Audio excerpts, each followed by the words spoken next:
Remember to wish list what interests you.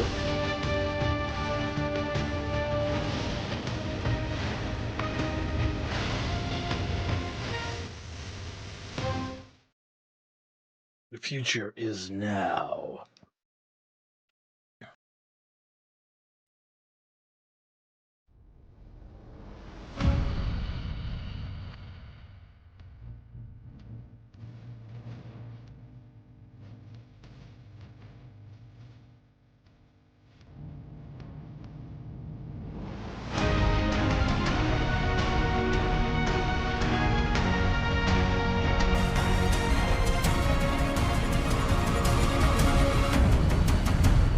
Hello, you gorgeous people, and welcome to the Future Game Show Summer Showcase. I'm Hello, Troy Baker, Troy. man of a million video games, or Yes. roughly there's about. But most recently, I got to play Higgs Monahan in Death Stranding 2, Jack Pepper and Mouse PI for Hire, and of course, Indiana Jones. Are you going to do the theme tune throughout? Yep. Great. I'm Alex Wilton-Regan, and you probably know me better as the female Inquisitor in Dragon Age Inquisition, Alt Cunningham in Cyberpunk, and Leia in Lies of P. There you go. Overture. If you want the list, the video of the showcase that we I'm were just also Lara watching, it's Croft right in the new there Tomb in Raider the chat. games. Yes, she is. She is back, people, and that is video game heritage right there. Well, more on that later in the show, but that does make us two archaeologists on one stage. All right. BAFTA-nominated archaeologist. BAFTA nominated. You've never won, though, have you? Nope. Have you? No, Alex, I haven't. Thank you for bringing that up. Let's talk about what we're going to do for the next 90 minutes. We're going to be showing you trailers, lots and lots of exclusive trailers, and with the help of their hardworking developers, we're going to be diving deep into some of the most exciting upcoming games. As well as our usual ones to watch, we've also got an extended gameplay reveal for the sci-fi RPG Exodus. You will not want to miss. And if you want to keep track of all these little buried treasures Alex and I are going to be talking about today, then you should head on over to the dedicated Future Game Show Steam page, where you can find and wishlist every game in today's show. And you can also visit gamesradar.com. Listed in the after we chat wrap in the up pinned for comment. tons of follow-up coverage on the eye-catching games that are coming at you very, very soon. It looks like Dual the pistols thing. It's like automatic now. I get it. The Steam page is going to be updated as we're going along. Lighting change. Whoa, there it is. As you can see behind me, this means it's time for our very first. Take it away, Alex. World premiere. When the actors are having a little bit too much fun. You want some of this? Come and get it! Oh, shit! Okay, so, funny story. There was this guy who was stuck in the middle of the apocalypse. Whoa! Oh, shit! You know, Is that like a new Dead Island? baby. Totally holding it together. Freddy here, Freddy there. Fred. Yep. He was doing great. All he wanted to do was just find one living, breathing human being, for crying out loud. Down here, goddammit! Was that too much to ask? We can solve this problem once. They're trying to make a vaccine. Hey there, you want to come? He did find some friends. Yeah, buddy! And then this guy showed up. Great name, questionable fashion sense. Fuck you, Fred! Bada bing, bada bam, bada boom! Hurry! Damn, we're good! You getting all this, buddy? The guy in the Arizona story? Sunshine? That's me. Whoa! Hold on! Oh, the cavalry is here! Wait, you can play as the dog? Arizona Sunshine is a flat-screen remake of the beloved VR game of the same name, built from the ground up by its developers. It's coming soon to PC and consoles. And now it is time for a closer look at War Dogs from Team 17. Apparently, It's a like, 100-player Arizona tactical shooter Sunshine with a was, keen like, focus on really, like, teamwork, super fortification, praised as a and VR game. destruction. I don't care about War Dogs. We're still gonna watch it.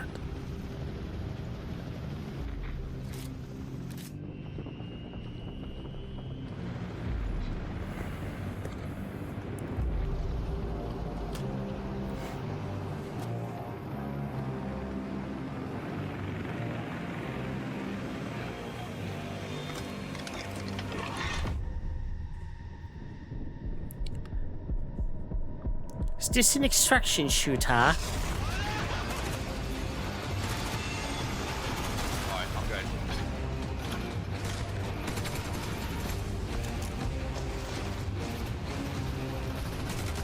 Straight ahead of me, straight ahead of me. Come on.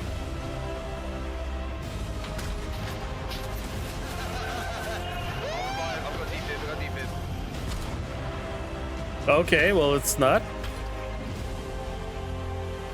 What is it then? Blow it.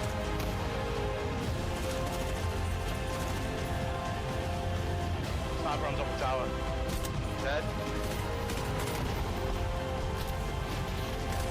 I'm sorry to say, but how long is that going to last? I'm sorry to be that guy, but like, yeah. Oh my god.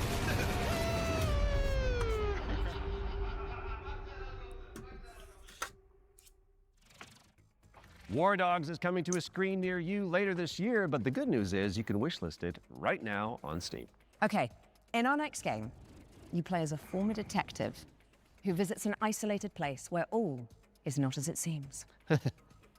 Been there. Wonder if there's a girl named Elizabeth involved. There isn't. Okay. Here is a brand new trailer for The Pines. Are we pining for something? Helpless, heartless, worthless. Okay, Dad. Move faster, think harder, be smarter. Why Didn't you help me?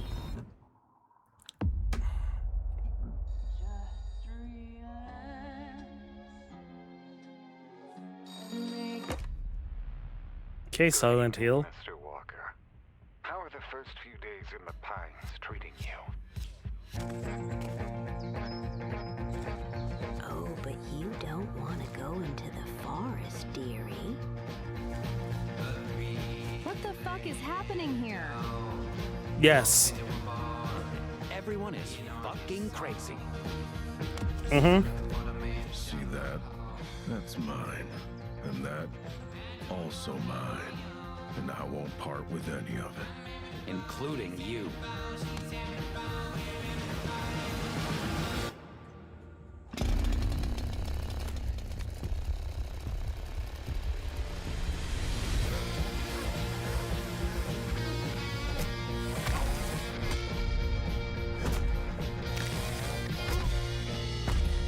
Well, I'm sure you'll fit right in. What in the Silent Hill? And The Pines is coming to PC in 2027. And I am excited. Talk to me, Alex. What's up next? We've got an exclusive interview about Ace Combat 8 Wings of Thieves, the latest installment in Bandai Namco's legendary simulation franchise. Right. From now on, you'll be the greatest ace pilot this war will ever know. Hello, I'm Kono. I'm the brand director of the Ace Combat And this is series. the first I'm $100 game that I see on Steam. Congratulations, everybody. We're up there. Your longing for the skies. The game starts when the Federation of At Central least Usonia Canadian. has been invaded by Sotua, and the capital city has been lost to their forces. The protagonist wakes up on the emergency boat on the sea and is saved by the battleship Endurance. After Oh, I reuniting remember with your that team, trailer. You are then immediately forced into another life or death fight against the Sotua forces. This is the story of saving the country that you come from, which is the victim of great destruction. Keep it coming. Maybe they're not that sturdy. Transport has hit the fan. The protagonist and this legendary pilot fight side by side, providing The great Pines is a effort. one dev studio? But in You're fact, that kidding. legend is fake. He's a fake presence that's been propped up to really motivate the country. In the next phase in the story, the protagonist and this legendary pilot go into battle together, resulting in the Wing of Thieves getting shot down. After his death, this role gets passed down to the protagonist. So the central theme is living up to this duty that is cast upon you to take on responsibility. Wait, that's gameplay. That's gameplay. That's actual gameplay. Ace Wait. Combat 8 Wings of Thief features a new type of enemy. What they for the showed the series, other day Grand Battle was Ship. just The idea came story from our and art director cinematics mecha designer, and no Khalior. hint of the He said gameplay. it's Like we couldn't know like exactly Godzilla what landing in the was city what it and was. causing huge destruction. I was curious When that because their idea was name's Studio presented to them, Abattoir, they yeah. actually said, But "Oh no, it this is can't not be right good." because, After like, they started working on it, it all made the sense. actors And that we then saw it in there, created that was some great mocap visuals. stuff, so it Which can't also be just changed the one way person. targets take damage in this iteration. There was a Like lot of Ace Combat mocap in 8 there. Wings of Thief, the damage you dealt needed to be hit directly onto the target, otherwise it wouldn't have counted. So this chain destruction accumulates this damage, and any small accumulations would actually result in a bigger destruction later on. And you'll see this as you play, so it's very exciting. Ace Combat 8 Wings of Thief will be released on PlayStation 5, Xbox Series X and S, and Steam on the 2nd of October 2026.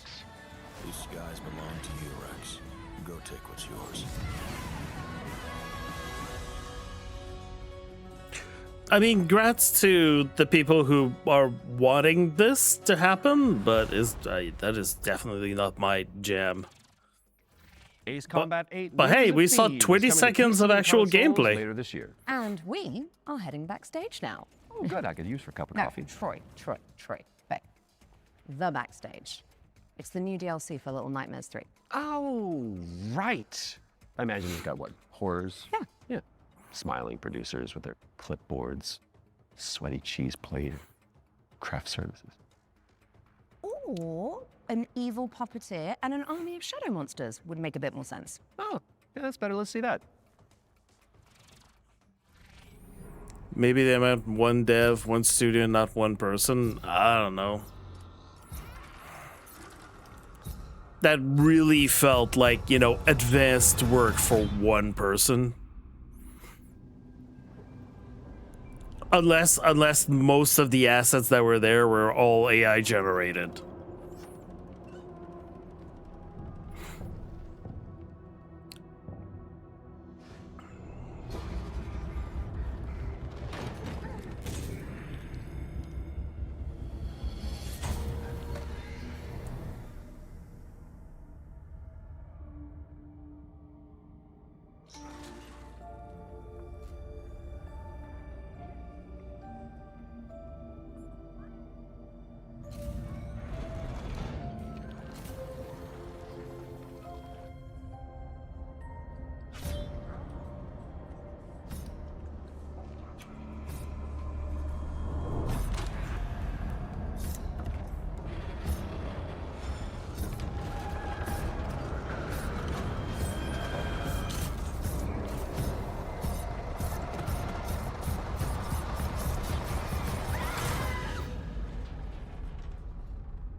I've heard that a lot of people were disappointed in Little Nightmares 3.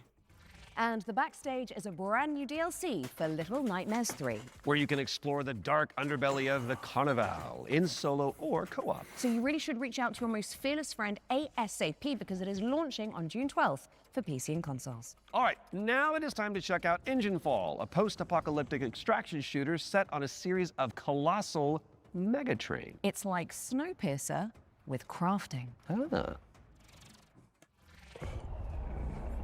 What is that?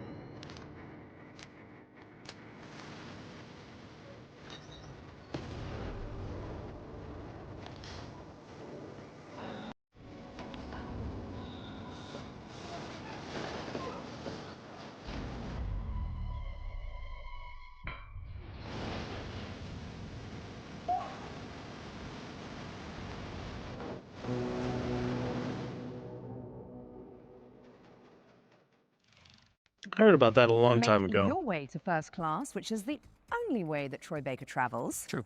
When Engine Full arrives on Steam later this year, and if you cannot wait that long, there's a playtest coming for you on June 8th. Now, before we move on to our next game, let's talk about our partnership with GOG, the DRM-free games platform. We Yay! joined forces so that FGS viewers can get 15% off the entire GOG catalog with our discount code FGS15. You do Hey, have to be a new user, Bloodlines. and the offer is only valid for the next 7 days. So, get to browsing and fill your boots with some good old games. And don't forget, the Bloodlines is there. not so old games that are on there either.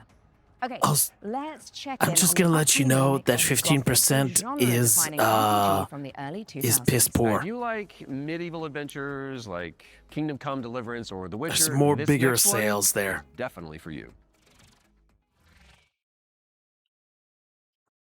Okay, limited sales on whatever it is, but like,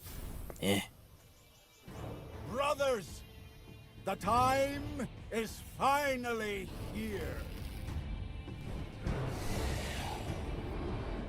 I know it's been difficult, confused, and desperate for hope in a place Apparently this where remake there's is very none. good.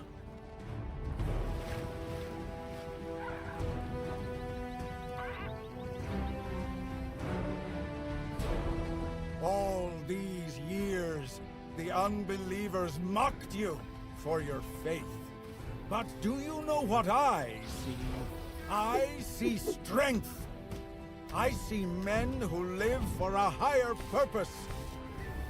Men who, like me, have seen the glorious age the Sleeper will usher into this world.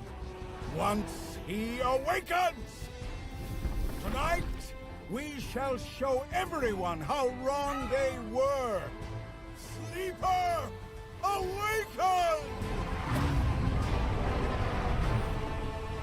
I am Paul Muad'Dib Atreides, Duke of Arrakis. Wait, no, the other Gothic sleeper. 1 Okay. remake is out now on PC and console, so go check it out after the show.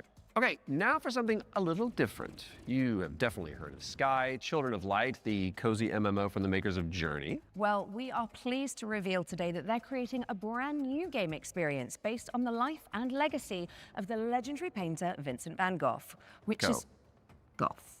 Let's take a look at this Van Gogh MMO, shall we? MMO? What? Why MMO?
Okay.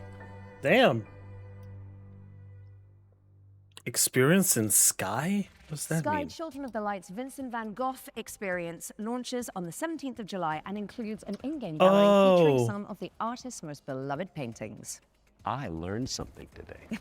Okay, it's time to take a peek at Halloween the game. We've got a first look at the single-player campaign where you play as Michael Myers himself. Are you?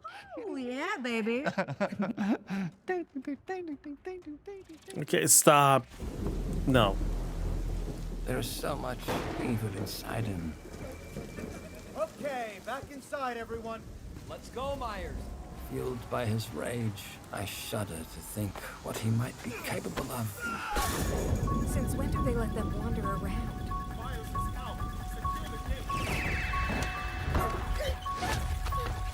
Oh, recreating the scene from the movie? What would come next? Jesus.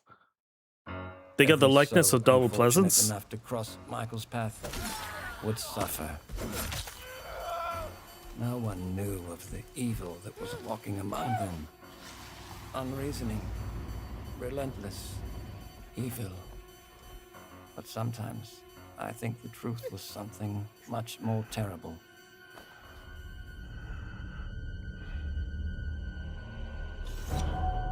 I wonder if perhaps Michael is able to actually move through shadows.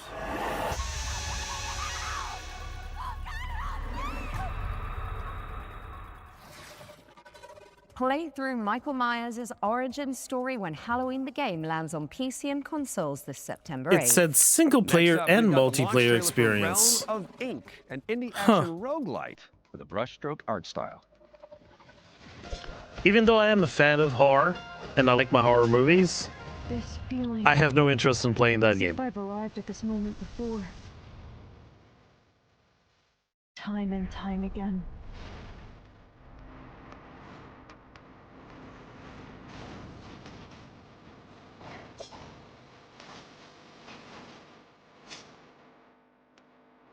I'll be the one to choose my destiny. Thank you very much. My blade needs sharpening. Your skull should do the trick. Quite a curious little thing. Either clear the path or I'll clear right through you. I didn't do anything.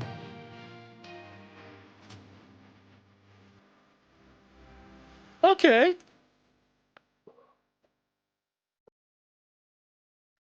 I didn't do it. Realm of Ink is out now. Oh, see, it's catching up.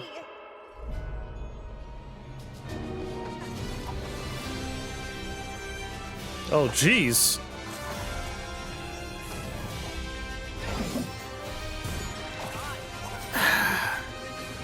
Environments, my god.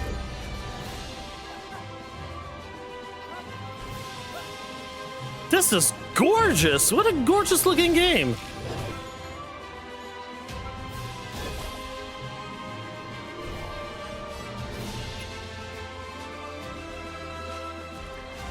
Not Kingdom Hearts. I won't leave without Lyra. I need to find her.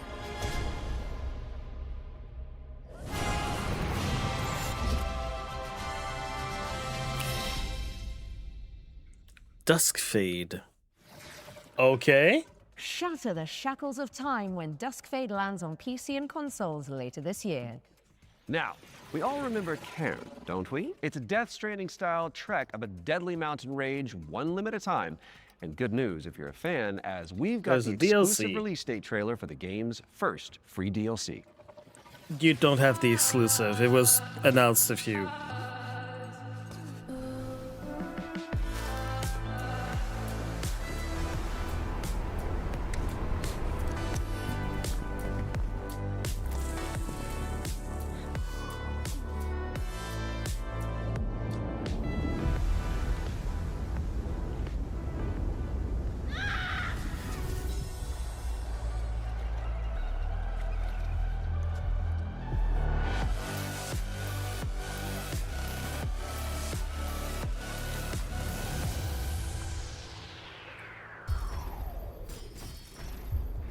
On the Trail is a free DLC expansion for Ken, and it's coming soon to PC and PS5.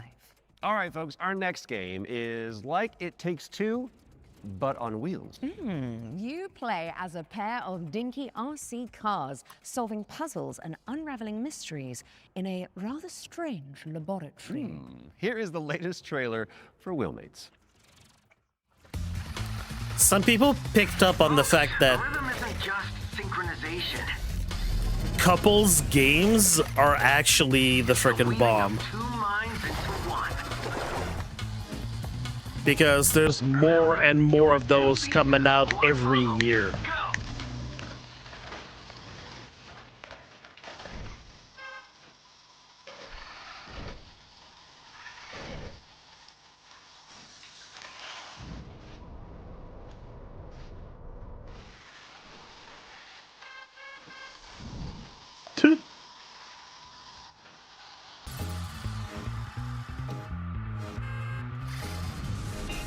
Wait, where am I?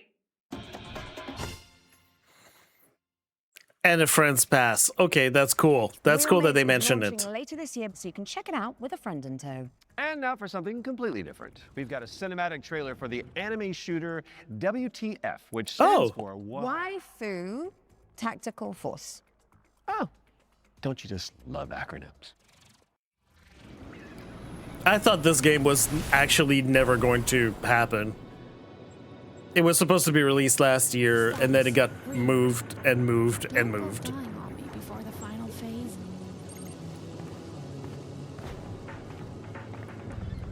By the way, the trailer that was released for this game originally was so fucking out of there that I'm just like, this is so stupid, I'm gonna play it.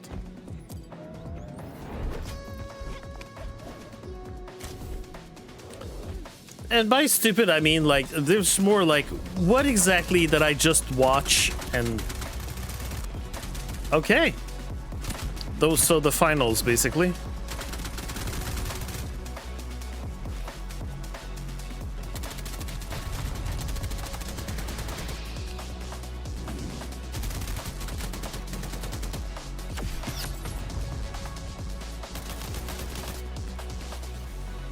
Is it only deathmatch? Please be only deathmatch.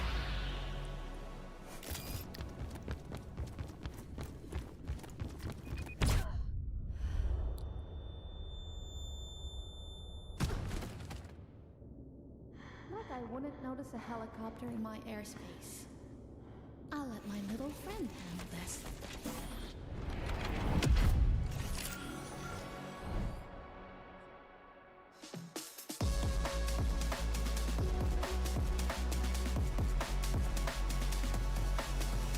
Oh, there's a playtest. Okay. Until June 9th. Come on. There's so many playtests happening this weekend. I'm just like, what do you think I'm doing all weekend? Playtest for Waifu Tactical Force after the show. There's a new movement system to check out and 10 playable characters. Like, honestly, I got invites for so many access things, and it's just now. We're gonna throw it out just to this a series weekend. of back-to-back trailers. You watch these, while we'll be back in a jiffy, which is a relative metric of time, I believe. All right. Greetings, my minions. Oh, hello, mommy. Shall we dominate the world together? Mommy? Because tonight, I'm feeling quite passionate. Oh, it's got 20%. This is only the beginning. Oh, Let's early access unleash game. Our necromantic rage.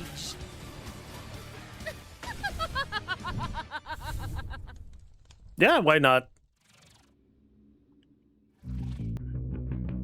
We've seen the trailer of this.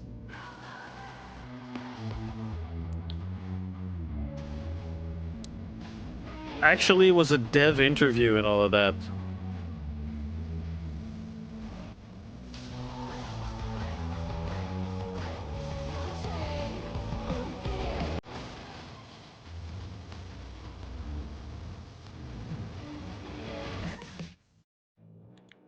Ba-ba-ba-bum.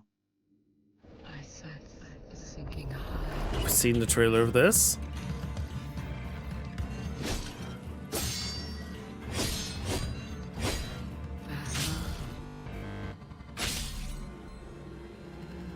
Keep your chin up. I see you're really ready.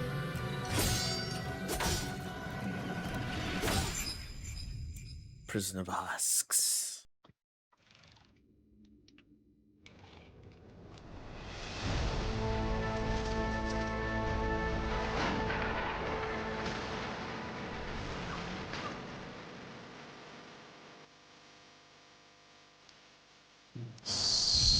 Solar Punk? No, it's not Solar Punk.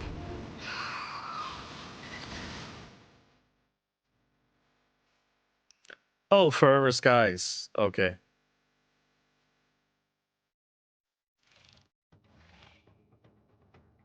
Okay. What's going on here? It's like we're in the future or something. Mind yourself, Troy. Don't wipe out. Right, got it. Because this set is inspired by the anti-gravity Racers. racers. I got it. Well, while we solve What? this little temporal anomaly, here's AGXGP. What? Oh, right. We saw a trailer of this. It's absolutely insane. I'm never going to be able to play this ever. I'll have an aneurysm. You saw the speed?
That soundtrack is something, huh?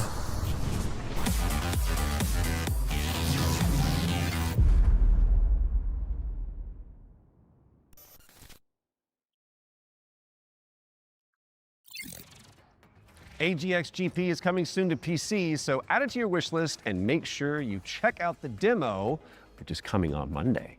Quick question for you, Mr. Troy Baker. Oh, yes. Have you ever wanted to be a sentient guitar? Actually a dream of mine. It's very strange of you to bring that up. Well, I've got good news for you, and I've got some bad news as well. So the good news is that the next game that we're going to announce lets you fulfill that fantasy. I'm listening. But you're stuck inside a haunted music school. There it is. And all the teachers are trying to kill you. Classic. Don't fret. Oh my god. We are absolutely thrilled to have you here at Harmonic Heights. Fred, no matter what happens, I want you to know I always loved you.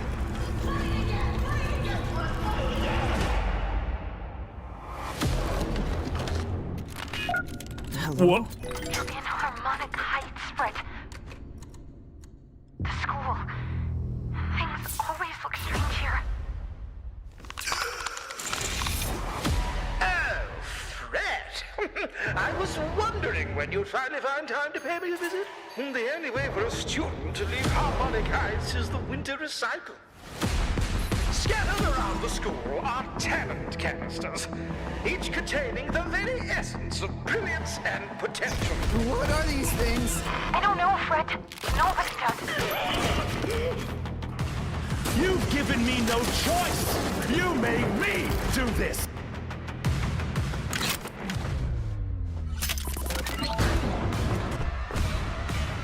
And Fred, she knows you're here. Now run along. Don't fret, it's a world of mystery. Don't fret, strum along and you will see. Don't fret, doesn't matter what you wanna be. So is it a comedy or is it a serious horror? Please figure out the tone. Or B flat. That's a drum joke in Don't Fret. Mark your calendars for that one. And now it's time for another one of our world premiere. And this one is a side-scrolling platformer starring a very beloved Belgian comic book character. Let's check it out. Tete?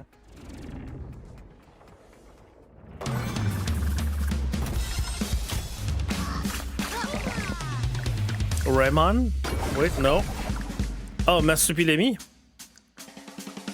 How do they call it in English?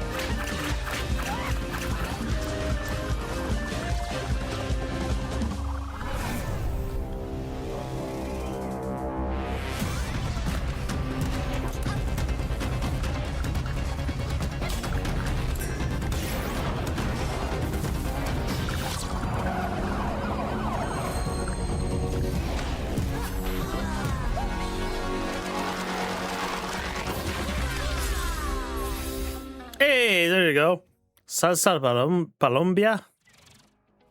Marsupilami 2 Salsa Colombia, try saying that one 10 Marsupilami. times, is coming Ooh. soon. So wishlist it now whilst I'm fixing my twisted tongue. And in the When Raymond and Crash there's have a a brand new baby. trailer for Being High, the Ocean What's Pillar, up, boo? an RPG roguelike where you face off against demons and ancient gods. As any game with swords does. Just then. 这回又整出啥鬼东西啊？此帖将立三主，老道赐名定海神针帖。 You just made those words up. 却突然音讯全无，天穹之水忽又倾泻而下，究竟发生何事？ Oh! From an isometric perspective? Be still my heart.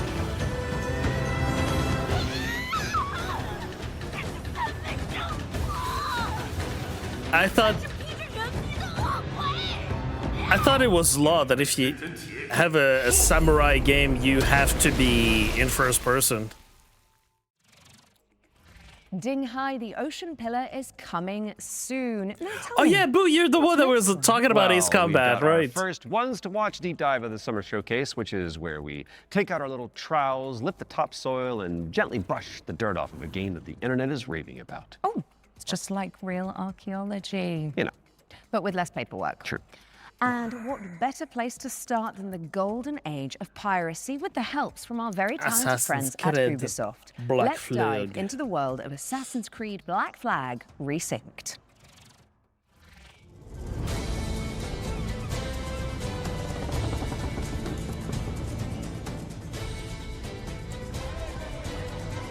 Hi, I'm Richard Knight. I'm the game director for Assassin's Creed Black Flag Resynced with Ubisoft Singapore. Assassin's Creed Black Flag Resynced is the old experience you know and love. Edward and his tales in the Caribbean of assassins and pirates, but modernized with today's technology and gameplay. The latest version of Anvil has helped us a lot, both in terms of visuals. We now have ray tracing and global illumination, but it's also a big deal for us in terms of gameplay too, with night and day affecting your stealth. There's weather that can affect your visibility, both in the ocean and on ground. What's changed with parkour and movement is that we've brought forward the game to the new standards that you've seen with AC Shadows and the recent updates. There's ejects, Edward can jump, and it just makes for a much smoother experience. All right. That's the thing that a lot of people were looking for. A lot of the new gameplay with Assassin's Creed Black Flag Resynced involves these new officers that you can find and recruit. When you first run into Lucy, she's a wanted criminal, and you'll just hear it as you're walking around Havana that there's money on her head, right? Which is, music to Edward's ears. Ah, here's somebody I can work with. And as you find her, she's got this whole plot line involving her family and the family fortune. And she would love to work with you, but if you can't deal with her problems, she's not going to help you with yours. You don't mince words, do you? I suppose I could look around, see what needs doing. So each of those characters has a story to tell. And on top of that, we also have a new tale involving Blackbeard, which, for fans of Blackbeard, to learn a little bit more about him and Edward and how things turned out. I don't know, because it'll be really exciting. Were you attacked? Other way round. It were Blackbeard who struck first. Opened fire on a British man-o'-war, the pillock. When we were going to remake Assassin's Creed Black Flag, we had to focus on something, and that focus was Edward's story. If we can't nail Edward's story, there's no room for anything else. And so we put everything possible into nailing that. So we still have a modern-day gameplay and story to tell, but it's now kind of in the name. It's not just Black Flag Remake, it's Black Flag Resynced, right? So we're the next modern AC, and so our modern day continues from what players might have seen in Shadows. Of course, we brought back the underwater diving sections from the original game, where you take the diving bell and you see how beautiful the Caribbean can be when you're underwater. But the other thing we've added is now you can swim anywhere, just like in any modern AC game. So sometimes there's treasure to find, certain quests. There's Treasure! a cave you're looking for. But it's also just about freedom of approach. Sometimes to get to a certain island or a certain location, maybe you can't find the right place to get to with the jackdaw, or you just want to take a shortcut and just go swimming. It's kind of up to you. Captain's gone over! So with combat, we've gone back to the basics and we've come up with a new system that fits more of the modern sensibilities. It's more skill-based. It can still quick and brutal if you know how to play, but it's also something that works well for players who learn how to play. They really want to sell this. It's just like, we know this is popular. We're gonna give you like full interviews. Original, you know, if it ain't broke, don't fix it. But we added a little bit more now with officer abilities that add cool things like the ability to brace perfectly and take out a lot of damage. And also the new alternate weapons, which allow you while you're aiming to switch between weapon modes with different ranges and damage, so that you can kind of adjust to the fight rather than have to fight everyone the same way. Assassin's Creed Black Flag Resynced is coming out on July 9th for PlayStation, Xbox, and PC. Thanks for watching and enjoy the show.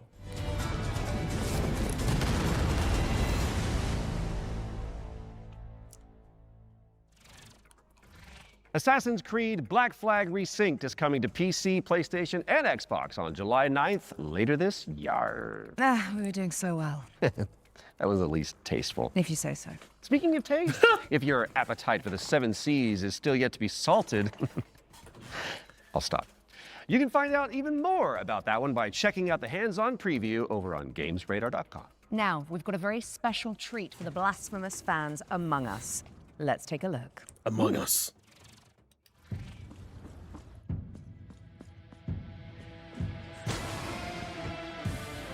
Metroidvania.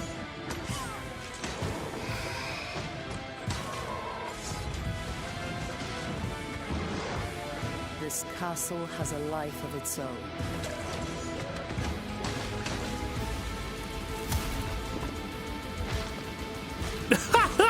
Greater than that which still beats in my own heartbroken chest.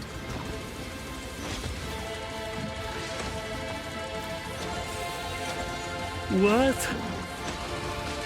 That's some parkour.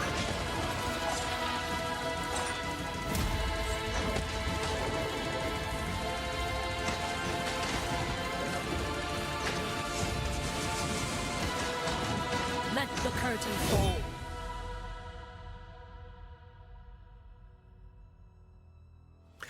The third sin, blasphemous. That's right, Blasphemous 2, The Third Sin, is a free content update that adds an entire area to the game. And it's out now, so you can play it. Drillhead. Let's be honest, with all the new enemies, probably die a lot. Right after the show. Best of luck. Okay, Defender of the Crown, The Legend Returns, was revealed during our spring showcase earlier this year. But we've got a first look at gameplay coming at you right now. Decide a kingdom's fate when Defender of the Crown Oh my god, returns, that's King's Quest. featuring the original strategic adventure and new ways to play. Retro Mode presents the complete 1986 edition of the game, preserved in all its glory. Really? Classic Mode adds modern refinements, renewed clarity and polish.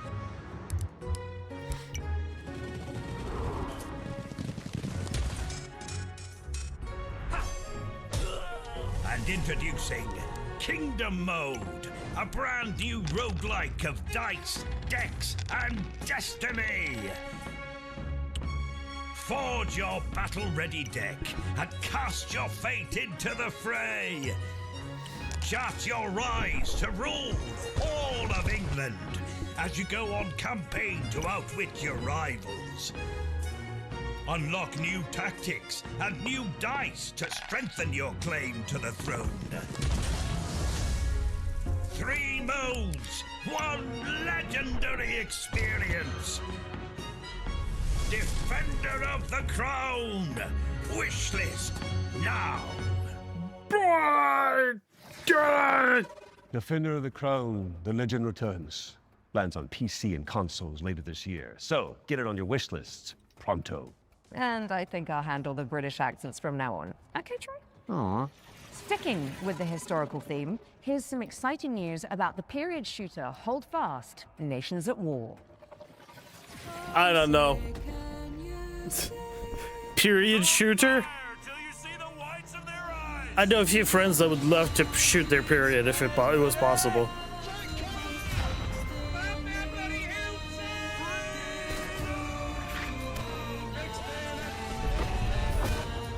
Oh, proximity chat. There's gotta be some clips from this.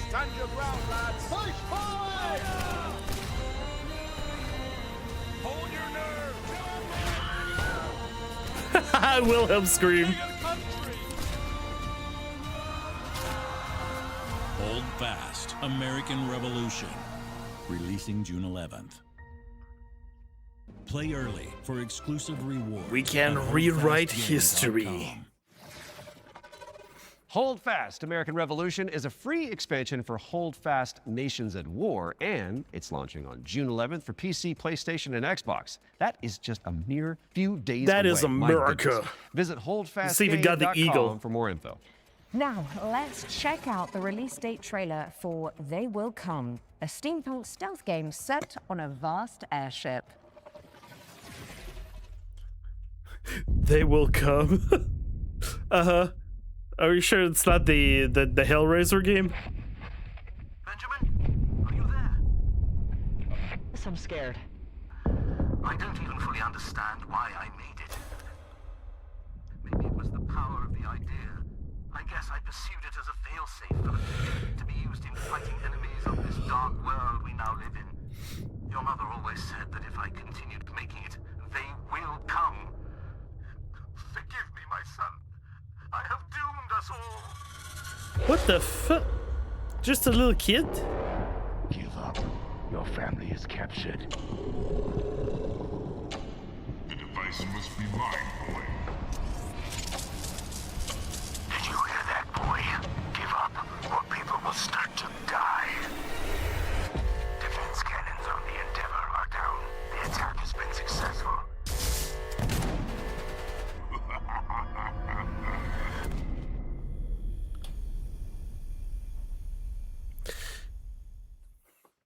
Hellraiser got hooks. They Will Come heads to Steam in July, but you can wishlist it. What a right name now. for a game. What have you got for us next, Alex? Well, it is that time again, Troy. We have another world premiere for a cosmic city builder where you craft thriving habitats to rescue long extinct animals. Oh. Is it Jurassic Park? Welcome to Bioden, a cozy management game where you will build a self-sustaining network of structures, all working in harmony to bring extinct animals back to life. You've been sent on this planet by your guild with one purpose: to restore it.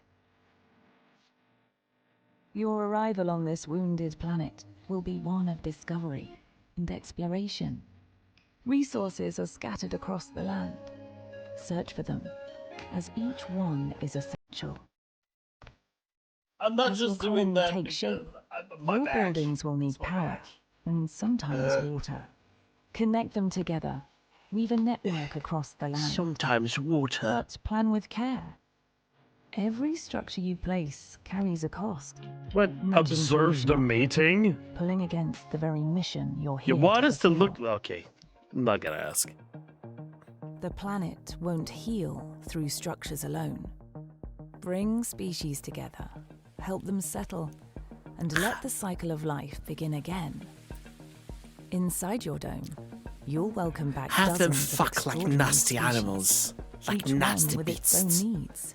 Watch them, Gather record DNA them samples, for data. place your cocoons, and carefully tend to the conditions each creature requires. But remember, even within the dome, each decision, even small, has an impact on your planet.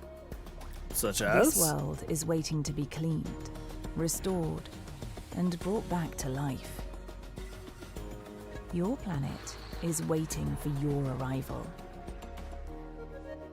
Wishlist the game and play the demo now on Steam. Bring nature back to life in BioEden, which is coming soon to PC. Now, those of you in the Lovecraftian loop will know that the Sinking City 2 is just over the horizon. Yes. Looking all brooding and mysterious. Just like my co-host Troy. Yes. Really? Absolutely not, darling. Oh. Well, here's a release date trailer where you'll find out when you can finally dive into the flooded survival horror adventure. I will need to play the first one. I think the first one is in my library. Arkham.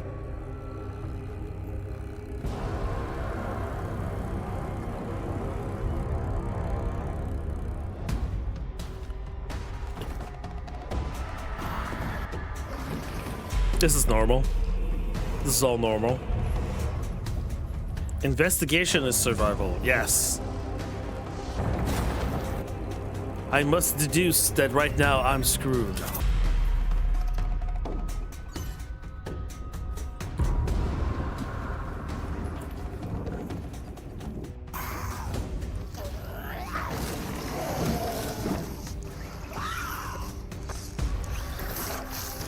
Oh, don't spit at me, sir.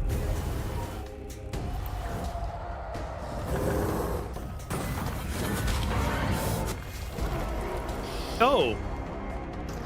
You just try to give me a tentacle kiss. A tentakiss. A kisticle. August 18, damn.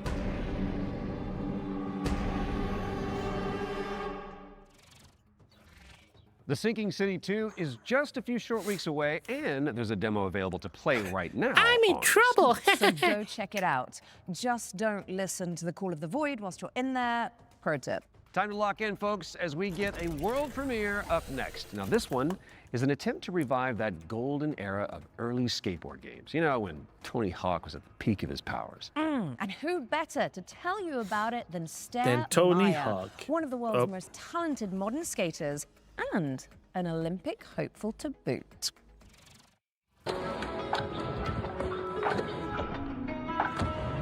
Hey, future Oh, yeah, gamers, she's I'm awesome. Meyer, also known as Surf Sarah. Skateboarding is my life and I love it with my whole heart, so I'm super excited to share Skate Sarah with you today. A brand new arcade skateboarding game inspired by the golden era of skate games. So this is the world premiere of Skate Sarah. Check it out.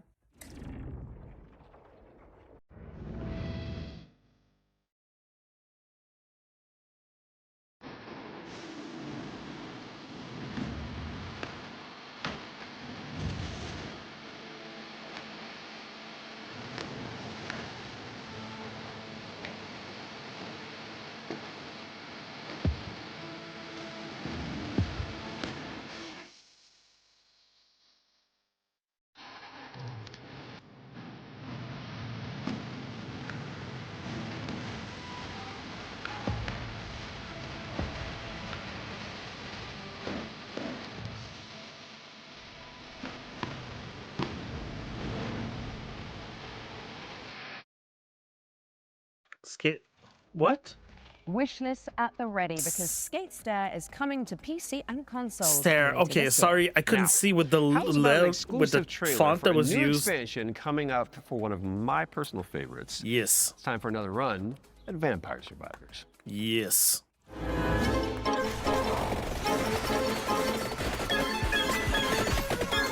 I need to finish this at some point. I'm Luca Galante. Accidentally made Vampire Survivors, and I'm running Ponko.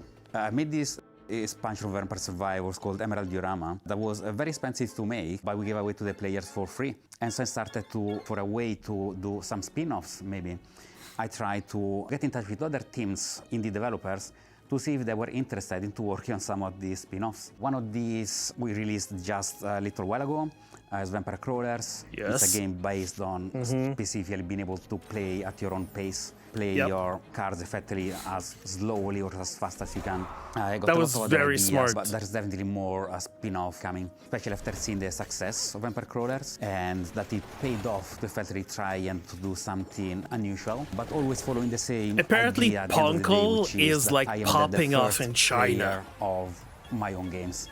I need my own games to be fun, to myself first. So I want to make these other games and wanted to find a new name for them effectively. So again, I tried to grab Survivor, think of something stupid, and that's how Survive-a-thon came up, which is short for Survive a Ton.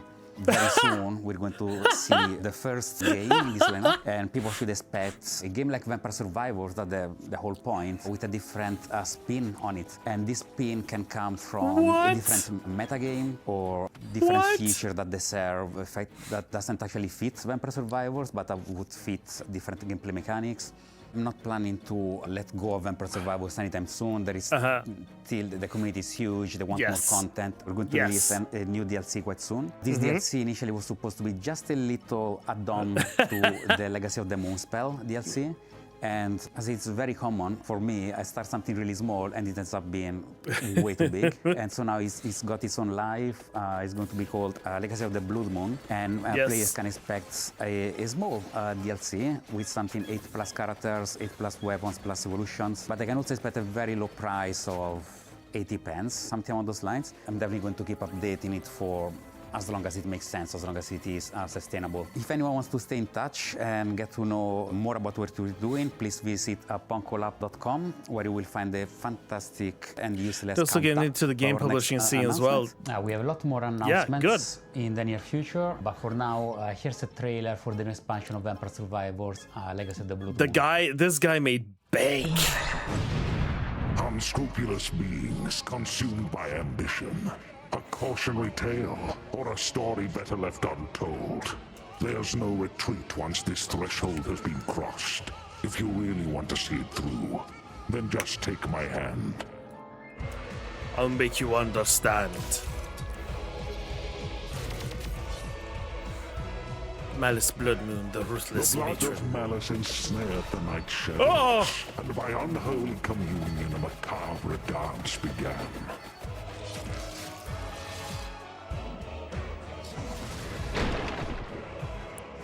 Calogero? As all dawns and twilights of the world paint the moon red, reality shatters and insanity ensues.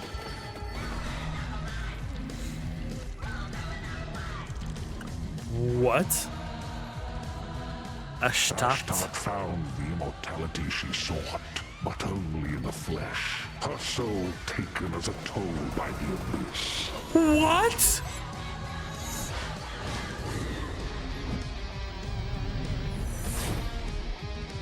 Sargon? As he kept staring at the shadow of the comet, Sargon eagerly paid for its gifts, until there was no humanity left to give.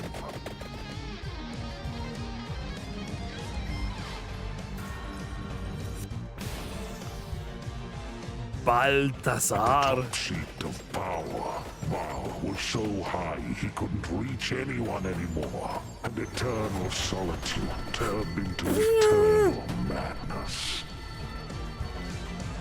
It's just a nuke?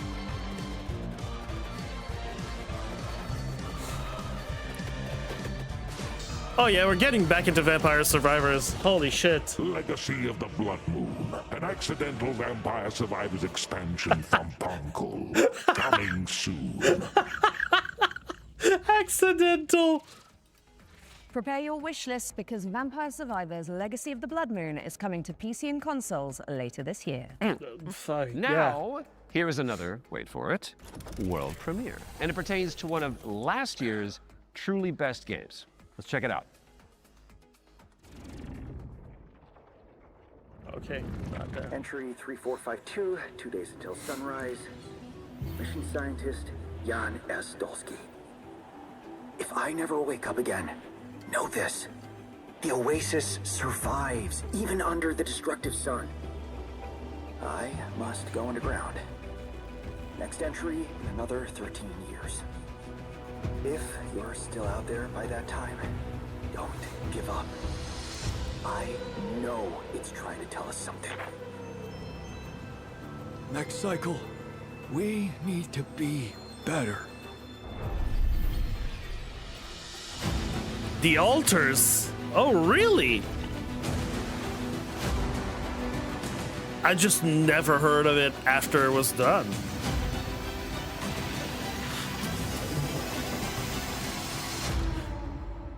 Okay, well, next week. Right?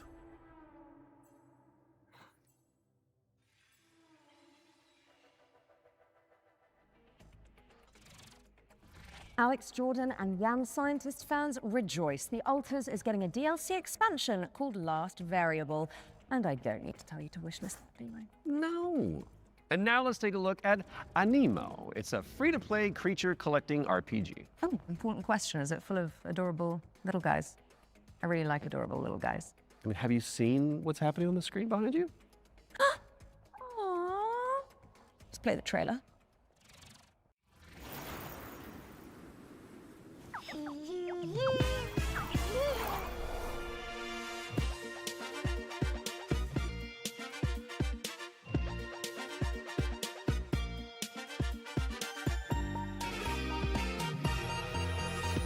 Golden light awakens, a silent ancient call through every shifting season. Where endless shadows fall, I felt a stirring deep inside, a yearning to explore, to leave the known and step beyond, to find what lies in store. A tiny tap, a gentle nudge, a flicker in the air. And you weirdos on the internet will try to find a way to rule 34 all of these monsters.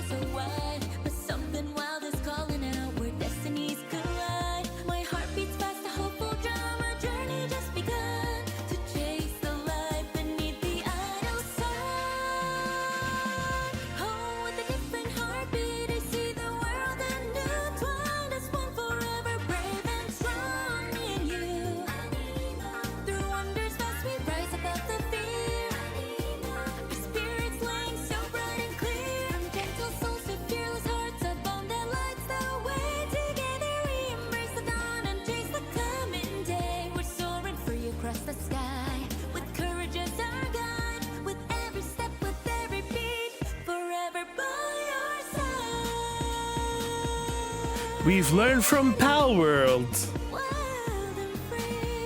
We learned from Palworld and we did everything to make this game and avoid Nintendo copyright lawsuit.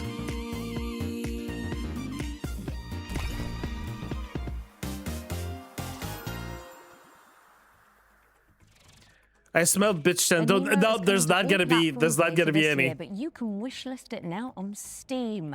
Oh, I can see you're itching to explain this next one, Troy. No, it's just a little rash. You can get a cream for that. So this is Cordora. It is the 4-player psychological horror game that opened the spring showcase back in March. Cool thing is, it's got enemies that mimic your friends just to freak you out. And the developers are back with a closer look at gameplay. That's right. How did you know that? Maybe you're not Alex after all.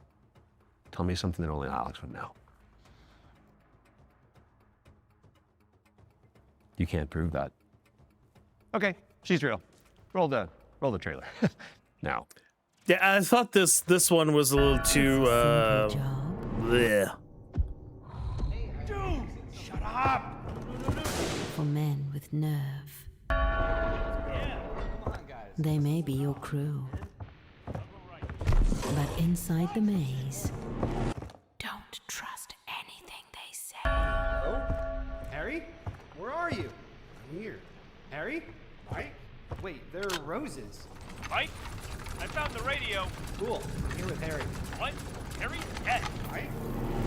The night will twist your words All right. Keep straight. You'll find Mike. and take your body. Where are you? Mike, is it you? There are roses. Are you all right? Joe? I'm here with Harry. Oh, crap. To hunt you down. Hello? Hello, Joe? Joe? For you see, I won't let you go. Decide one or the other. Do you want the people doing the voices, or do you want the people doing the creepy narration? Because it's PlayStation, and what do you know? Here's our next Doesn't game. work. It's called Chronoscript: The Endless End. It's an action-adventure game where you play as an editor trapped inside a never-ending, self-writing manuscript. What? Kind of like what developers feel like working with me. What? Ah, you arrived earlier than expected. Welcome to my writing room. You must forgive me for breaking our promise. The manuscript is still incomplete.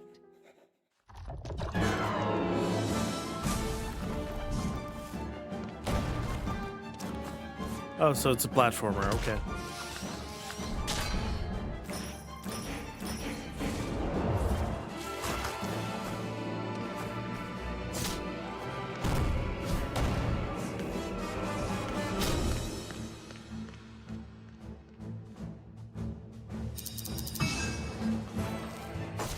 My dear editor, I must return to my scripts.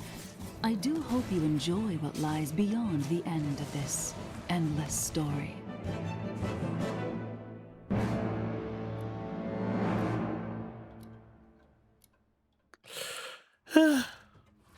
ChronoScript, The Endless End, is coming to PC and PS5 in fall of 26. So write it down now on your wish list. All right, now we've got a world premiere coming at you. This one is a psychological horror game where you rebuild the memory of a lost child. Oh, okay.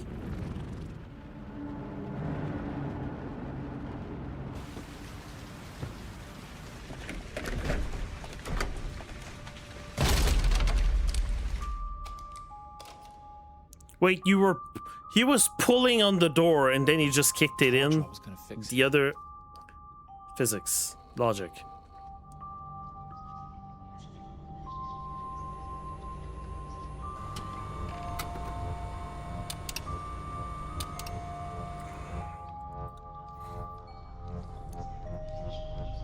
Yo, drop the beat!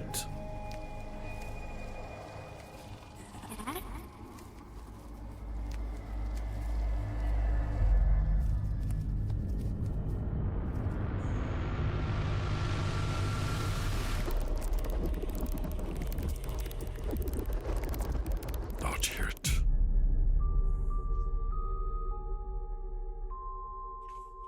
Sorry.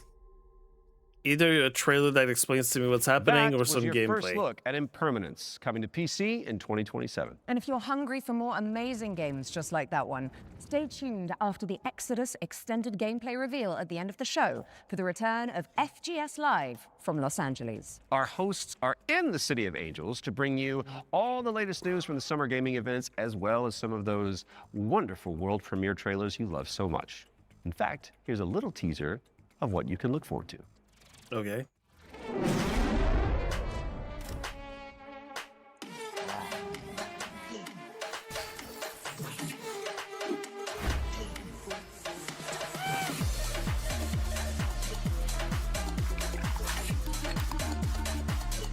Hey there, I'm Jules Gill, one of your hosts of FGS Live from LA. Stay tuned immediately after the Future Game Show and Exodus Extended gameplay reveal for more world premieres, demo drops, and maybe even a cheeky surprise.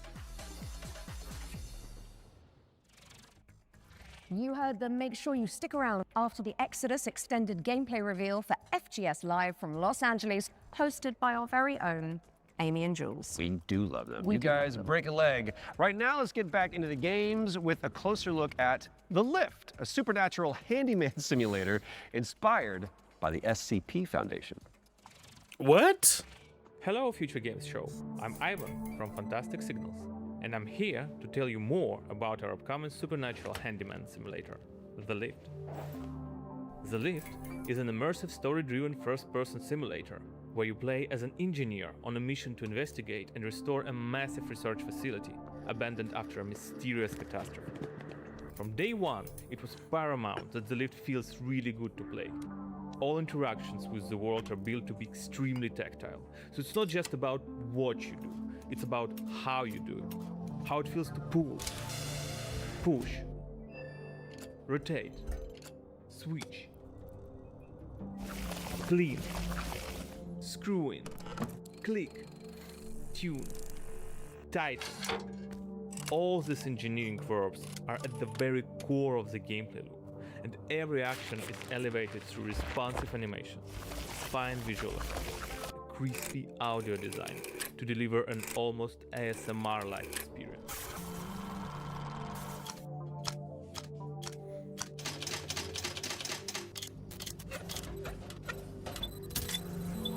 You'll be repairing a variety of things in the lift. We divide repairs into 3 categories. The first one is basic mechanical or cosmetic repairs. Changing light bulbs, fixing a crooked chair, or patching the walls. Simple, but always satisfying.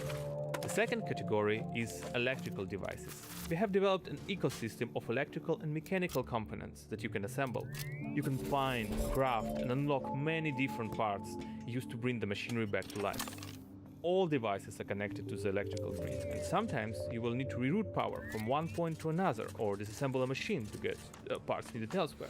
It's not a bunch of preset puzzles, it's a deep, open-ended sandbox system that is way too much info, dude. And thinking outside the box. The third category is what we call boss devices. These are large, multi-step projects that are even more complex and usually involve multiple machines and environmental repairs.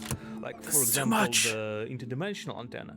You will fix its subsystems and will be tuning its settings to get the signals you need for your adventure. And of course, there will be a massive payoff at the end of the repair. Each floor has its own boss device. Some will be unveiled in the upcoming months. Some you'll have to uncover yourself when the game launches. The Lift is launching on PC, PlayStation 5 and Xbox in 2027. If you're interested, please add the game to your wishlist. And if you want to help us shape this adventure, sign up for a closed playtest on Steam for a chance to play the newest in development build. The playtest begins on June 14th. Thank you, and enjoy the rest of the show.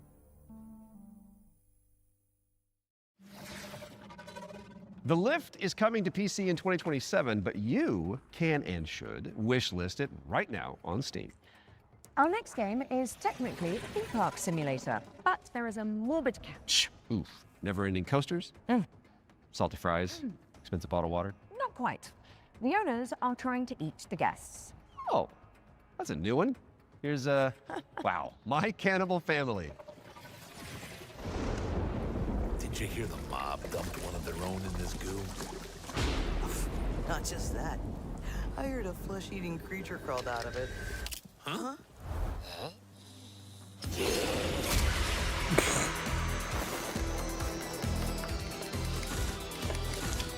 Uh-huh.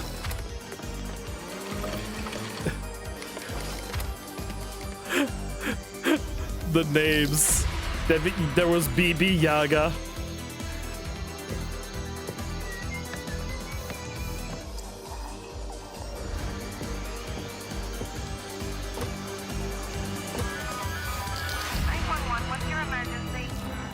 If you build it, they will come.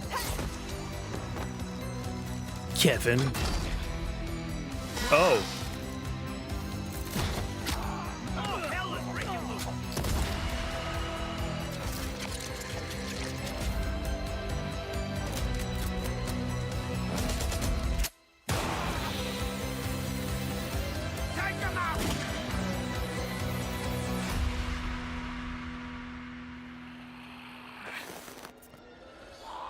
I don't know, is that something that interests me?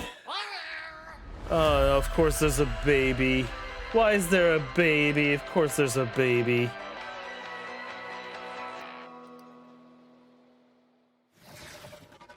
My Cannibal Family is a cooperative theme park simulator with a terrifying twist, and it's coming to PC, PlayStation, and Xbox in 2027.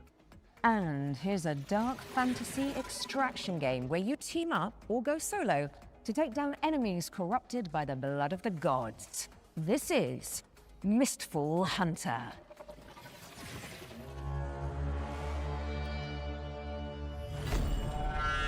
Oh, what are we having here?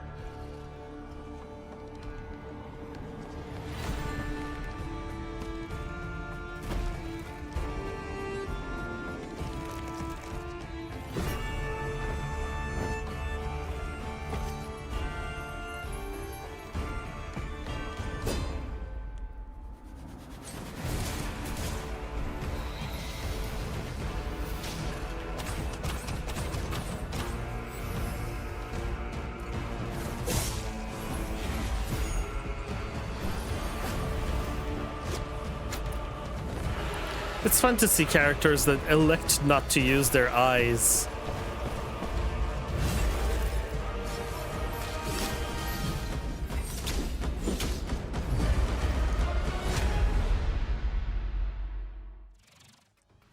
set a reminder for July 29th when Mistful Hunter lands on PC, PlayStation, and Xbox.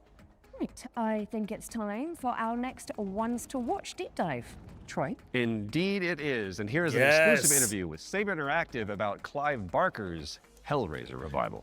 Again, I want to know, is it going to be streamable?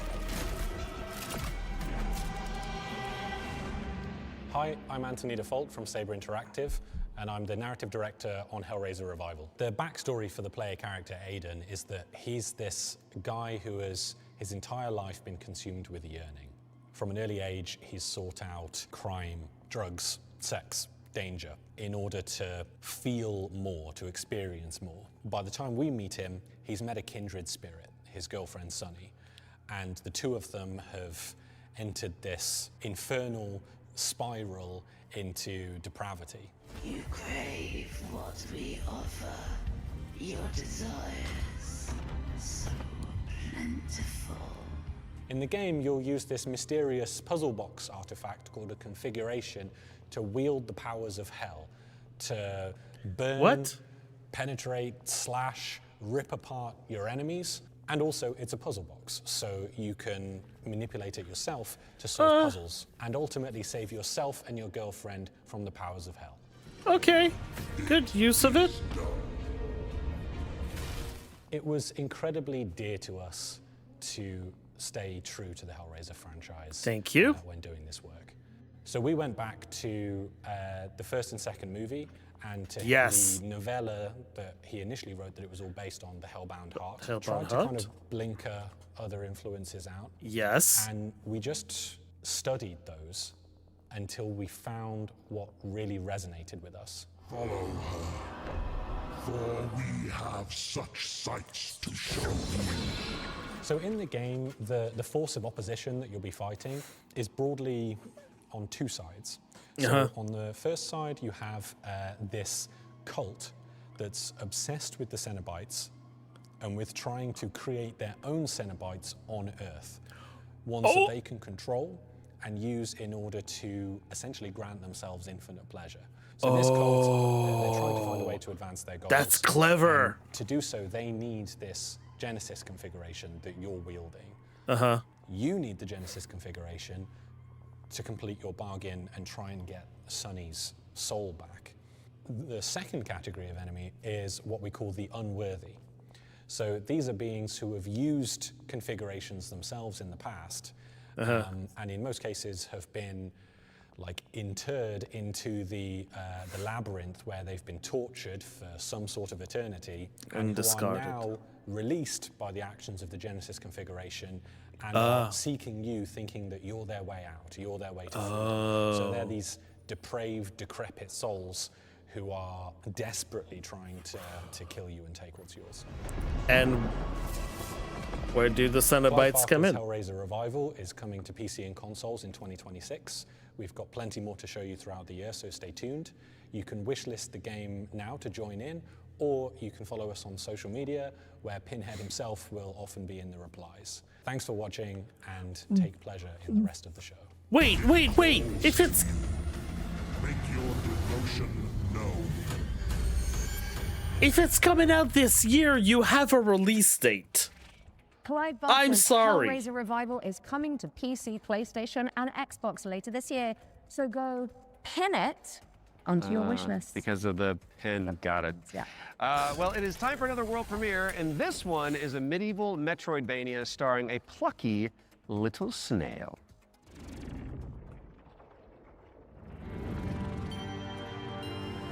I think that's bullshit.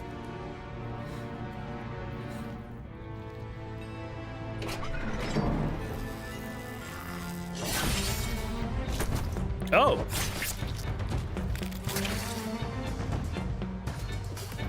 What? Bloodborne Snail Edition.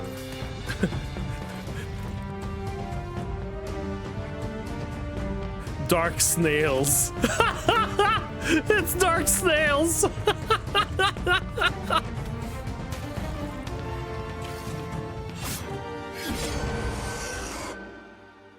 Dead Root. Aw.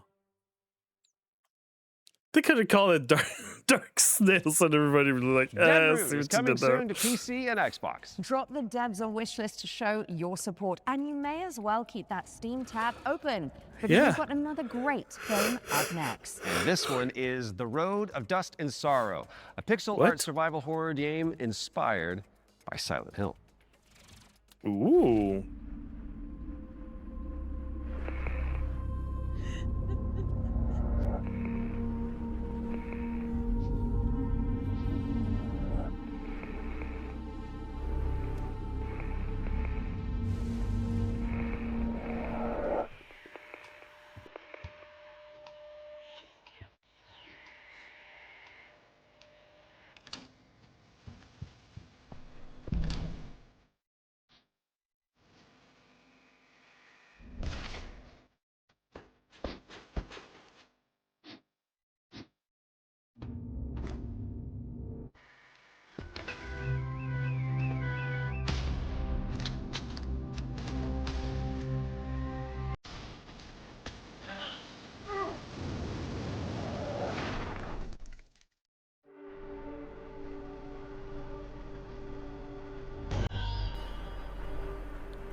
What? Okay.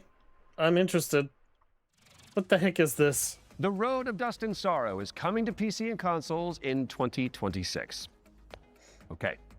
Our next Survival game was horror, revealed 2D. late last year Okay. and is a stunning reimagining of... Are you seriously going to intro this one whilst I'm standing right beside you? My bad. Our next game was revealed late last year and is a stunning reimagining of Lara Croft's 1996 adventure. Lara, played by yours truly, will visit the jungles of Peru, the ancient ruins of Greece, and much, much more. Here's the team behind the game to dive deeper into Tomb Raider: Legacy of Atlantis. Hard woman to track down.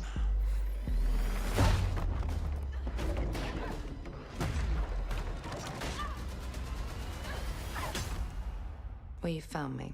Hi, I'm Hao Cicada, game director at Crystal Dynamics. Tomb Raider: Legacy of Atlantis is a stunning reimagining of Lara Croft's debut adventure.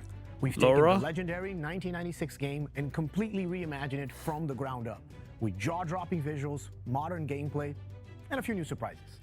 All while honoring the spirit of the original. Players will explore these extraordinarily dangerous worlds that have been lost to time. We're talking jungles of Peru, crumbling ruins of Greece, and the deserts of Egypt. Every location is packed with ancient artifacts and hidden secrets. Whether you are a longtime fan or someone picking up a Tomb Raider game for the very first time, this is the definitive way to experience the adventure that started it all. Tomb Raider pioneered 3D exploration back in 1996. Yes. With Legacy of Atlantis, we really wanted Lara's traversal to feel distinctively hers. It's precise, it's athletic, and deeply connected to the environments she's exploring. This is Lara at the top of her game. She's come through the Survivor era, emerged as a confident, accomplished adventurer, and you will see that in how she moves. The swan dives, the handstands, the acrobatic flourishes, they're all expressions of her character, and it's a lot of fun to watch it, but it's even more fun to play. It's important for us to distinguish that this isn't a remake. A remake rebuilds what already exists with modern technology. Tomb Raider: Legacy of Atlantis goes further than that and truly reimagines the debut game, all while keeping its soul intact. Environments are larger, iconic moments It's like a Lara's battle reboot. against the T-Rex Reboot are slash transformed reimagining. into epic gameplay encounters on a cinematic scale. The puzzles in Legacy of Atlantis are really satisfying. You're manipulating water flow, redirecting light beams, you're activating pressure plates, Yep. deciphering ancient symbols, all of it to unseal secrets that have been locked away for centuries. Every solution requires you to piece together what you've uncovered and think creatively in how to do it. And then obviously there's combat, which you've got Lara's iconic dual pistols, plus some other weapons that you can unlock along the way. This is the legendary adventure fans remember, reimagined in ways that weren't possible 30 years ago, with some new surprises. Tomb Raider: Legacy of Atlantis launches on February 12, 2027. It comes out on PlayStation 5, Xbox Series X and S, Steam, and Nintendo Switch 2. You can pre-order the game on everything. now. From the bottom of my heart and the rest of the development team, we cannot wait for everyone to experience this. Thank you so much. Some legends are destined to be retold. Legacy of Atlantis. Pre-order. Let the legend come back to life. I see what you did there. Because the thing that Yeah, you made it about you. Tomb Raider Legacy of Atlantis is coming to PlayStation 5, Xbox Series X and S, PC, and Nintendo just Switch said 2 that. on February 12th, 2027. Which is 2 days before Lara's birthday. And if it's not on your wish list already, then this is me, Lara Croft, asking you nicely to add us. Don't make me use my nasty voice. She'll do it. Seen it. Kind of like it. Okay, so yesterday we learned about the next game from the creator of Assassin's Creed. It's called 1666 Amsterdam. It's officially back from the dead, baby, and it does look amazing. Now, I'm sure you've all seen the reveal trailer by now, but if you're keen to learn more, here's an exclusive gameplay feature from the team at Panache Digital. Enjoy. Panache call, yes. It all began with magic. In ancient times, the earliest human tribes would periodically gather in a sacred place. One of these tribes, the Zandaris, was entrusted with an ancient form of magic, along with the duty to pass it on to those deemed worthy to bear it. But this gift came at a cost. The very magic meant to elevate humanity instead corrupted it. Those who received it were changed. And those who bestowed it had to learn how to take it back. Step into the role of Noah, heir to a long line of Zandaris, as she's about to become the Collector. She will not be alone. A choice must be made. One that will stand by her side throughout the journey. Together, they form the Union. Together, they must preserve the balance of the world. 1666 Amsterdam is coming soon to PC, but you can wishlist the game and play the prologue on Steam after the show. But we do still have one more great game to show. Just because of this If guy, you've I'm been probably just holding going to out buy it. For a spiritual successor to the Mass Effect games, which I know a thing or two about, you need to know about Exodus, the planet-hopping sci-fi RPG coming to PC and consoles early next year. Now, the dev Mass team, Effect Archetype mentioned. Entertainment, is made up of a bunch of ex-BioWare talent, including Drew Karpyshyn, who is the writer of the first 2 Mass Effect games, and Knights of the Old Republic, so you know it's got the juice. The team over in Texas have put together an extended gameplay reveal led by the game's director, Chris King. That is coming up next, but you should stick around after for our sister show, FGS Live from Los Angeles. Right then, the time has come, the walrus said. I've been Alex Wilson-Regan. And I have been Troy Baker. And this has been the Future Game Show Summer Showcase 2026. Oh, we nailed so that. good. Which means it is time for you, my dear friends, to enter the world of Exodus. Enjoy. Enter the Exodus. What? So now at this point, it's going to be like a big, huge section for this. I don't know how long it's going to be, but it's going to be that.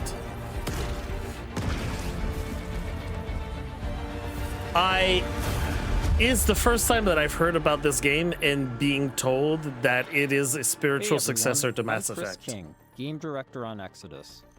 In Exodus, you play as a traveler, venturing on dangerous missions deep into space, in search of powerful alien remnants that can save your dying homeworld. You'll journey to deadly planets, derelict ships, and the remains of lost worlds.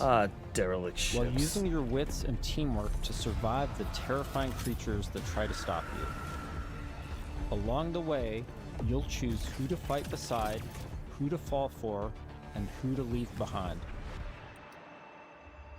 You play as June Aslan, a lowly salvager living on the outskirts of Leiden.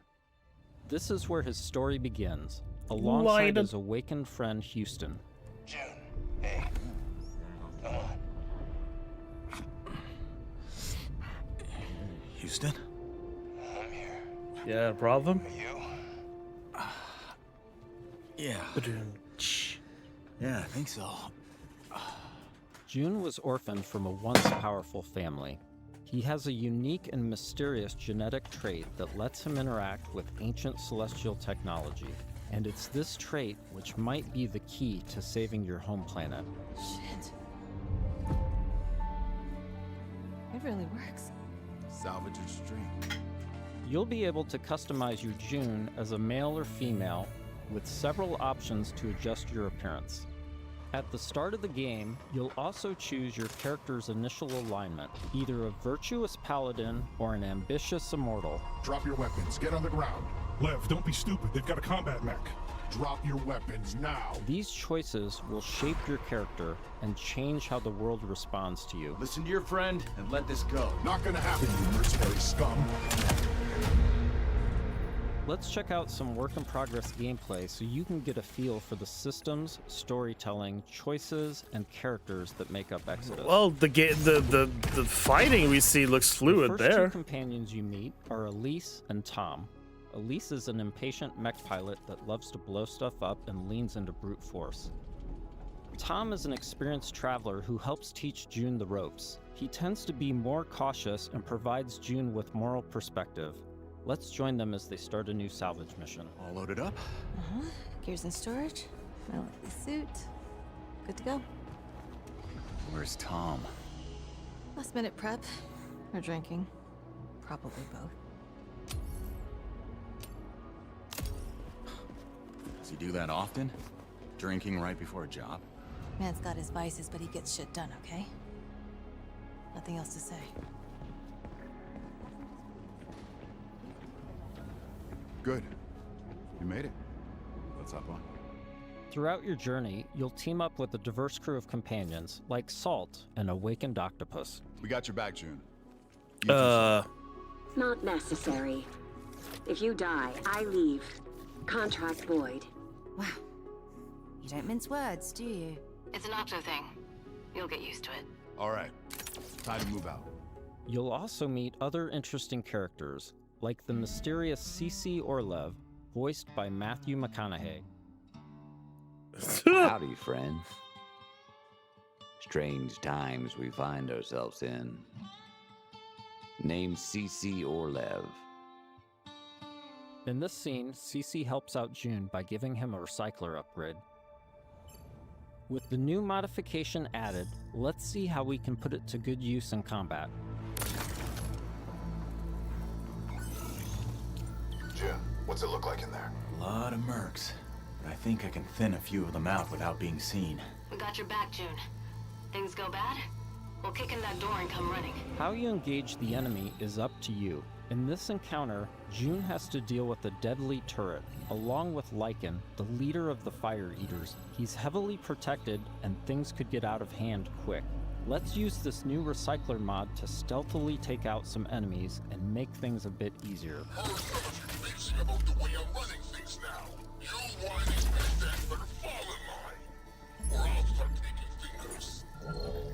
Next, let's use the scramble cloak to sneak up on some enemies. Lothar was a shit leader. No vision, no discipline. We're going to do things different now that I'm in charge. First step, cutting out the deadwood. You all better start earning your keep. This turret is protected with heavy armor. Let's toss a thruster grenade to deal massive damage.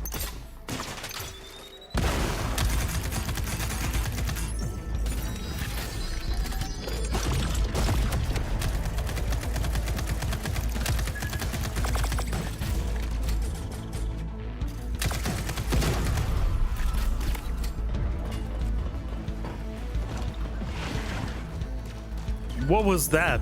Oh.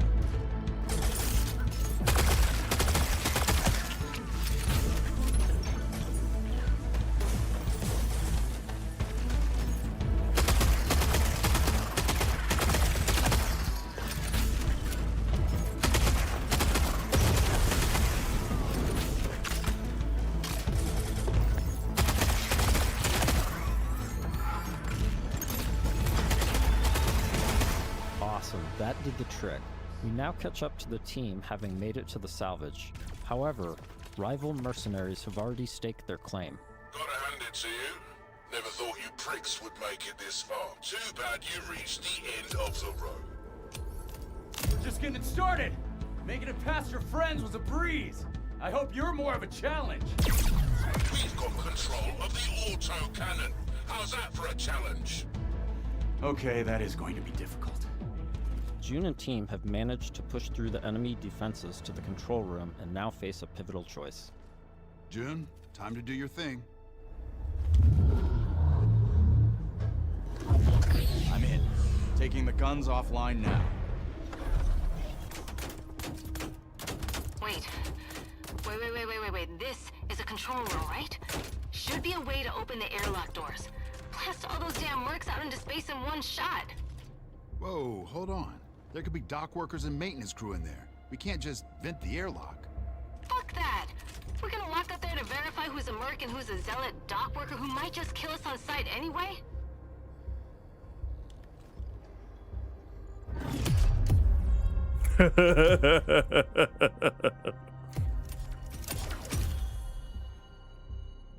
Tom's right.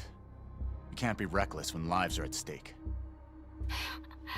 But you don't mind putting our lives at risk? I'd rather die in a fair fight than risk killing a single innocent bystander. Whatever. I could use some more target practice anyway. Let's move. We've given the mercs too much of a head start already.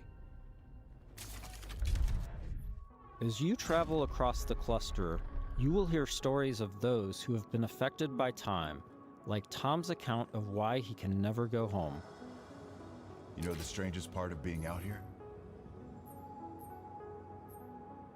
Years have already passed on Leiden.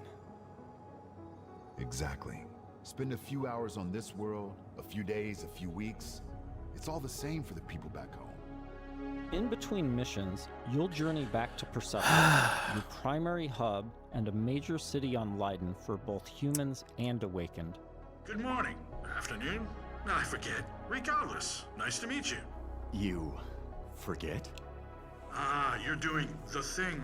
The elephant forgot something. Is it better or worse if I notice or not? Here, you'll embark on new missions, experience how your choices shape the world around you, and meet Can we not have dialogue? like Phaedra Nath, a genius scientist and technician who's eager to help. Oh, I'm sorry. The lights, you need them, don't you? And you don't? No. The eyes, they don't work. So I built my own. Spectrum's different.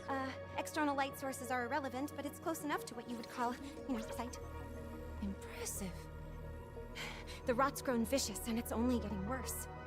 People call it radiation, decay, but it's so much more than that. It rewrites celestial programming. Intelligently, adaptively. Intelligently? Like it's alive? Your homeworld of Leiden is facing extinction due to a celestial virus called the Rot. You'll need to travel across the Centauri cluster in search of a possible cure. What?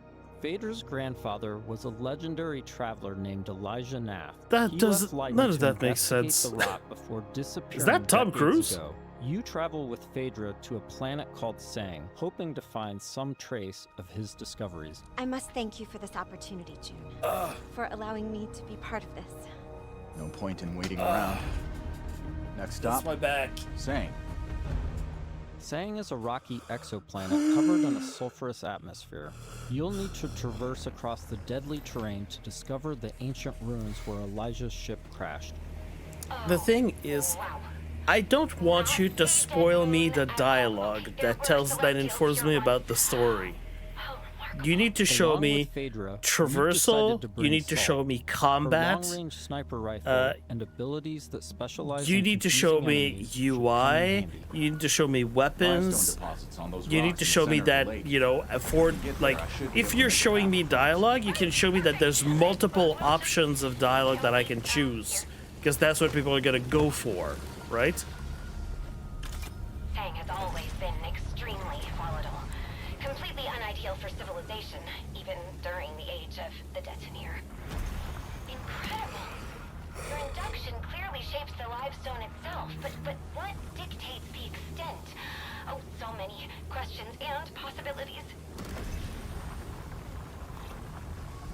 This is already shaping up to be a most fortuitous partnership. Early travelers explored this moon, but they never reported anything of interest. The ones that survived, anyway. Of course, there have always been rumors in certain circles that one of the Detonator factions may have hidden caches of treasure here. What kind of ghost is that? I don't know, but I'd wager it's not friendly.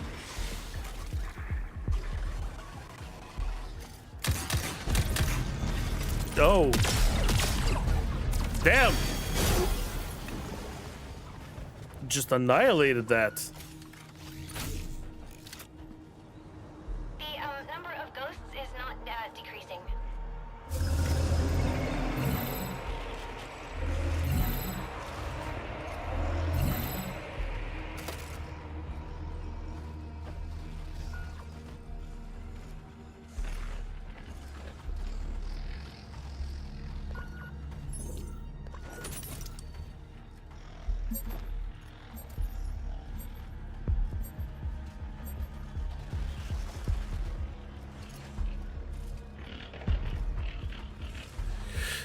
I was hoping that we will get RE5 remake instead we got Code Veronica. I mean, probably it's because like they are working on RE5.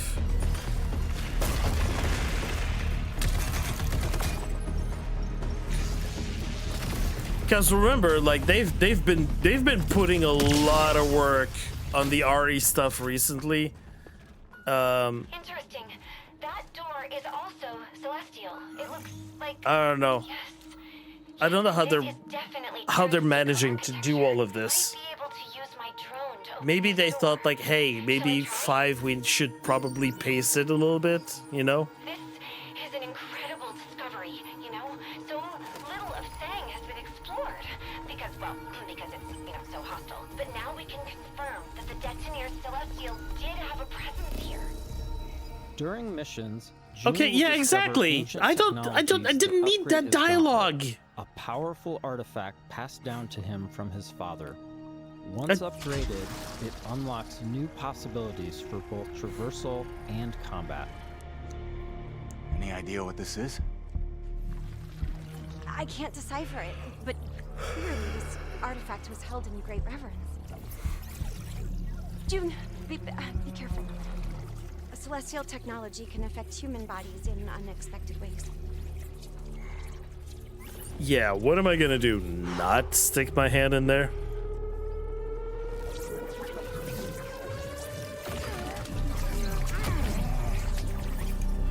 What happened? Are you all right? Fine.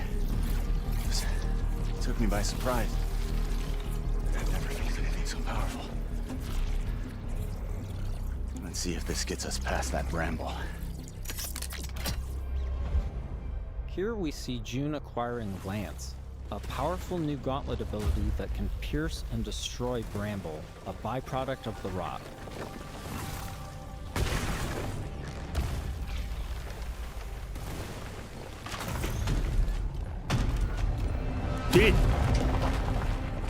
After pushing deeper into Sang, they learn a shocking truth. Phaedra's grandfather is still alive and guarding a terrible secret. You were warned.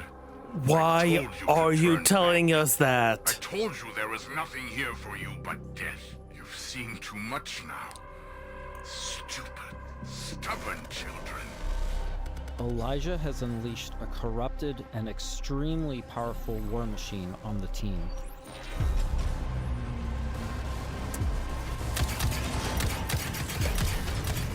And I've told you now in detail what exactly the narration and plot lines and resolutions have been for the first act of this 3-act game.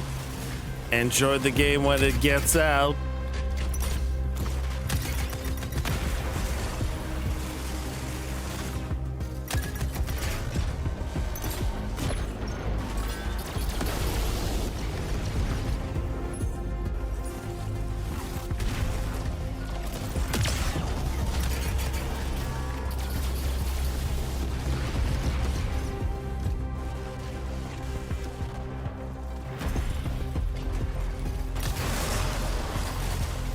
Okay, that's a boss fight.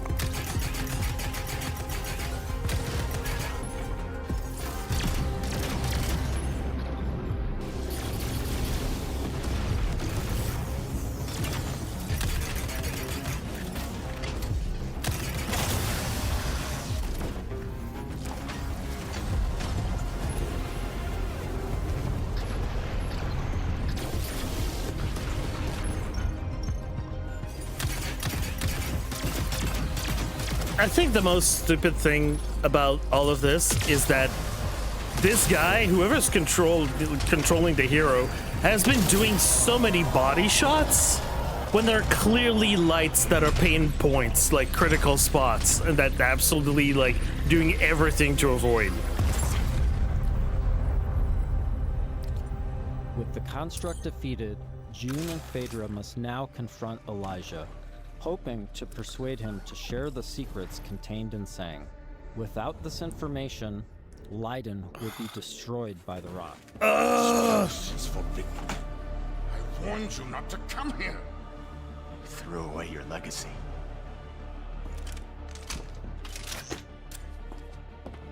Phaedra! Elijah, please. Whatever you are afraid of, the answer isn't more bloodshed. I need a promise. A solemn oath. I cannot stop you from claiming the secrets of this world. But my dynasty will be no part of this. Elijah, what are you doing? The Nath bloodline ends here, my child. With me and with you. Why? I will take our dynasty to the grave rather than allow it to fall to the sway of Orion's spawn. Why? I don't want to kill you. Drop your weapon and this doesn't have to end in bloodshed. I will. But my dynasty ends here. Oh, because you decided? Idiot.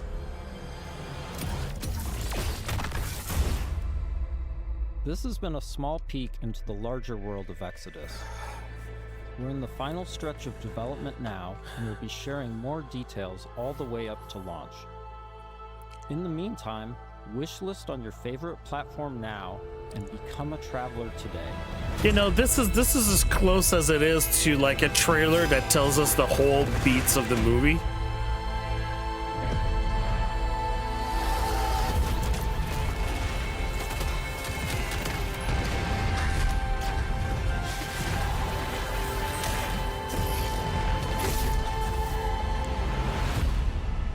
Wish this for more spoilers. Ah! What's happening? 3 factions. Fight across America. Customize your character. Build your loadout. We've already seen this trailer. Strategize.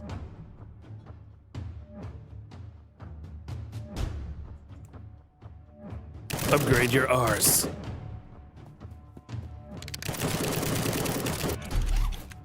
Or armor up. Look for resources.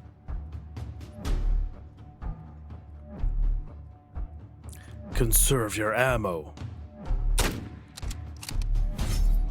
Use stealth.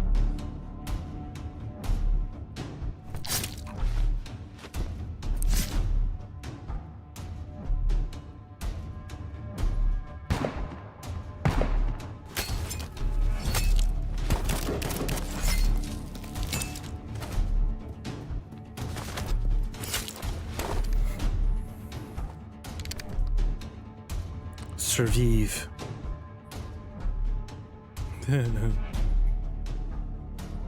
Or bled out.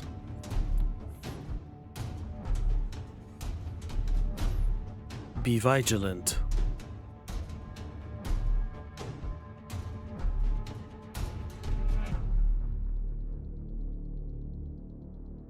Terminal war.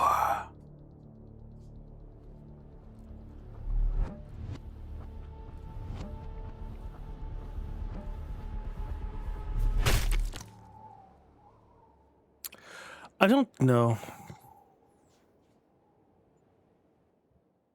What a way to kick off the show. That was Hello. and this is FGS Live from LA. My name is Jules. And I'm Amy, and over the next 30 minutes, we're going to be bringing you even more exclusive trailers, developer interviews, and of course, a wee sprinkling of world premieres. Now, as we travel this road together, don't forget that we've got a Steam page that's got a curation of all the games featured across both showcases, and of course, you can wishlist them all right now. Up next, it's an exciting reveal for Belle's Fanfare, the viral sensation.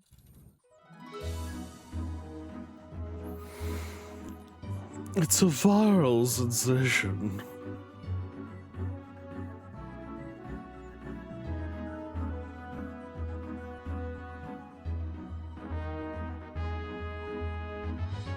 Io fa dell'otto cose dita.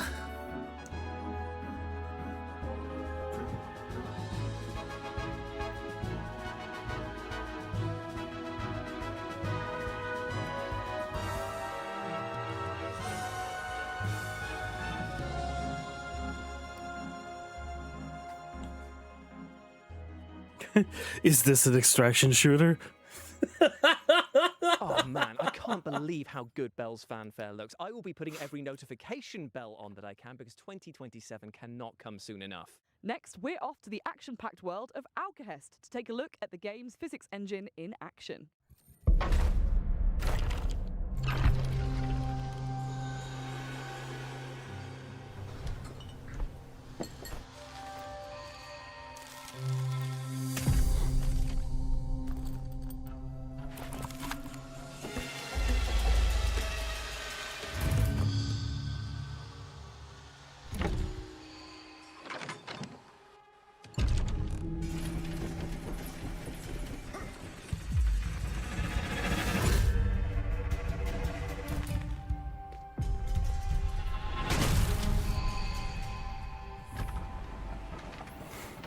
What?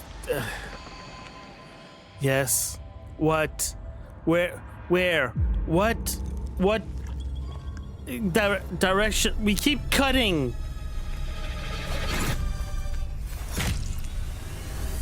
Alcahest. But the question is... Alcahest is it an extraction shooter? Combat to the table, and thanks to its physics-based chaos, it's probably going to be flipping it too. Yeah, and I think that we are just plain flipping excited about it. Up next, a peek at the PC gaming show, which is upcoming very soon, and also will contain a teaser for a game that I know you are all incredibly excited for. Control Resonant.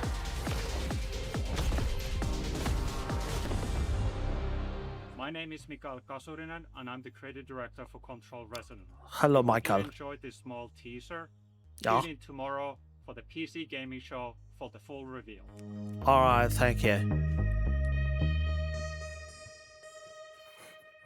The PC Gaming Show will be going live tomorrow on the 7th of June at these times here, meaning that is a full weekend of We gaming will be content from streaming us this all. on this stream. Aren't you lucky? Aren't you just? Up next, we're digging holes and filling them with crops and bodies. Here's a developer interview with the minds behind the upcoming farming sim with a murder mystery twist, Grave Seasons. Grave Seasons. We've seen this before.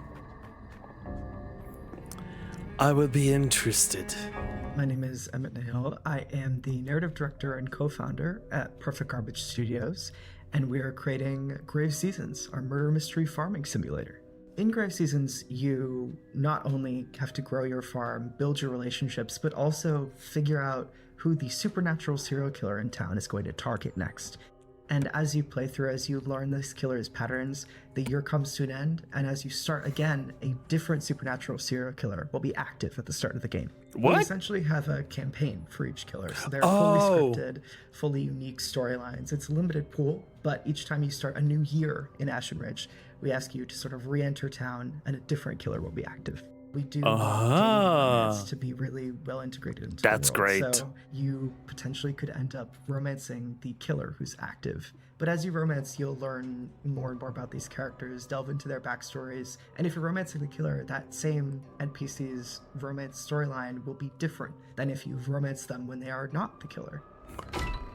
And your task isn't necessarily to catch them. You're not a cop. You're not a narc. Oh. Your job is to protect who's next if you want to. So you can craft What? and forage and find different ways of protecting the next potential victim from the killer if that's what you want to do. Or if you Really? want to just watch chaos reign, you can do that too. Oh. So we can't say exactly how many killers there are right now, but what I'll say is that we do track and understand how much chaos you've sown in town. The game is paying attention to the choices you make or don't make, and the world changes as a result of those choices. Oh, so you can do truly multiple most excited runs. for the first moment that a player decides to investigate a crime scene or to poke at the after effects of a murder. I think that that's a moment that really sets Grove Seasons apart and makes it clear that this is a cozy game and also a horror game at the same time. I want to to play it as if there was no murders and be just like, not my problem. Really excited for players to get to experience. Again, you aren't playing a cop or really an authority figure in this game. So all you can do is follow clues and investigate these leads as you find them in the world. As each killer progresses outside of murder scenes and outside of these attack scenes, whether you've prevented it or not, things will change in the world. NPCs' homes will change. The potential victims' homes will change. There might be different leads that will draw you to different spaces in town.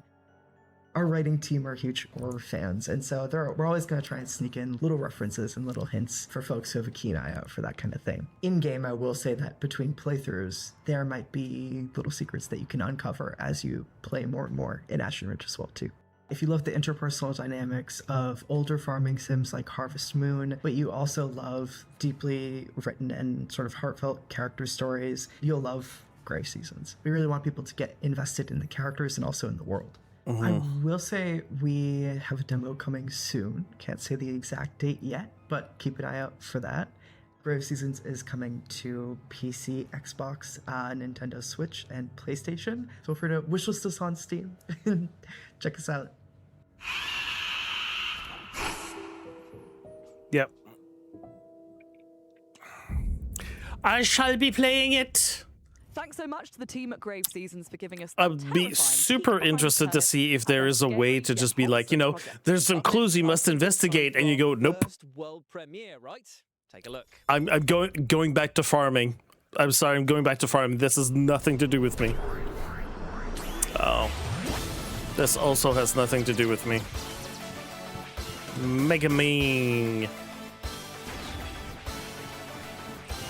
Metroidvania.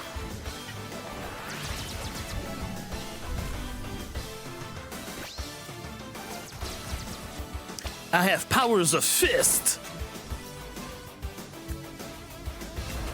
I'm a fist bang your face.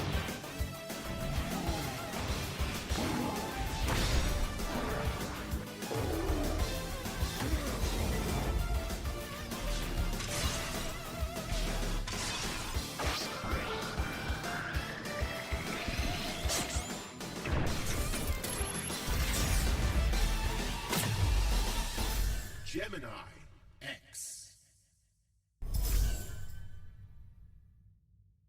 Mega Man fans the world over are going to be rejoicing with the reveal there of Gemini X. I mean, it's got Yes, robots, it's got and sci-fi only action, them. and it is slick and stylish to boot. While we cool down from the LA Sun and that spicy world premiere, here's some back-to-back trailers for amazing games that are heading your way very soon.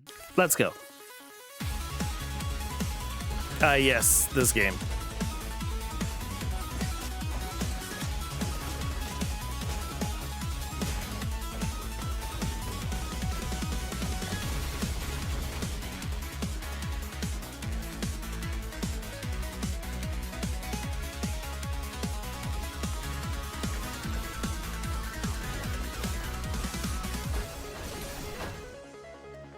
Hi, I'm Nori, and you are test subject T33T0.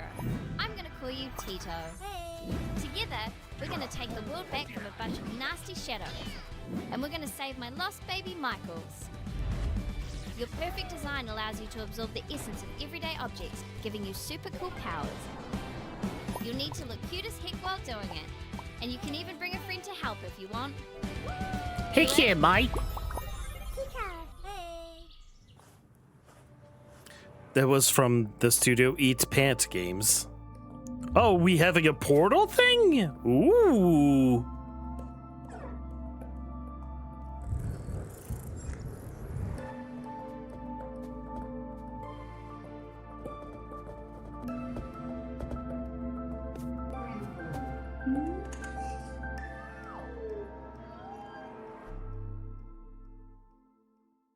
That was VED Recure, Tito, and Paradoxical for you to chew on, and they're all available to wishlist right now. Now, speaking of mouthfuls, our next game puts you in the rather horrible position of being a dentist performing operations on monstrous sharks. Yes. Sharks who might not be that pleased about having their teeth pulled, I might add. Cthulhu, I hope you're here. This is Shark Dentist. Shark Dentist. What the fuck? I seen it on the page. What is this?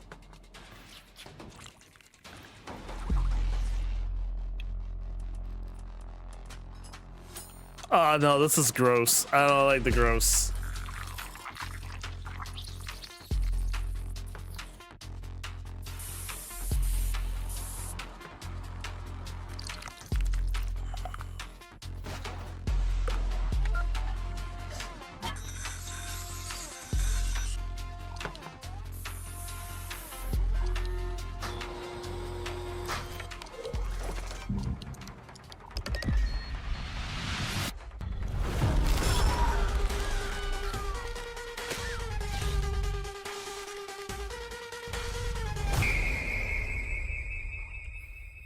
Oh, this is gonna be for the horror fans. Today keeps the sharks in your dentist's office away. No one says that. Fair enough. Shark Dentist is coming soon, so wishlist it right now if you like the look of it. Now, from tooth to horrible truth now, and that is that the orcs in our next game... Imagine in VR, oh. This is Don't Kill Them All. Yeah, what's that?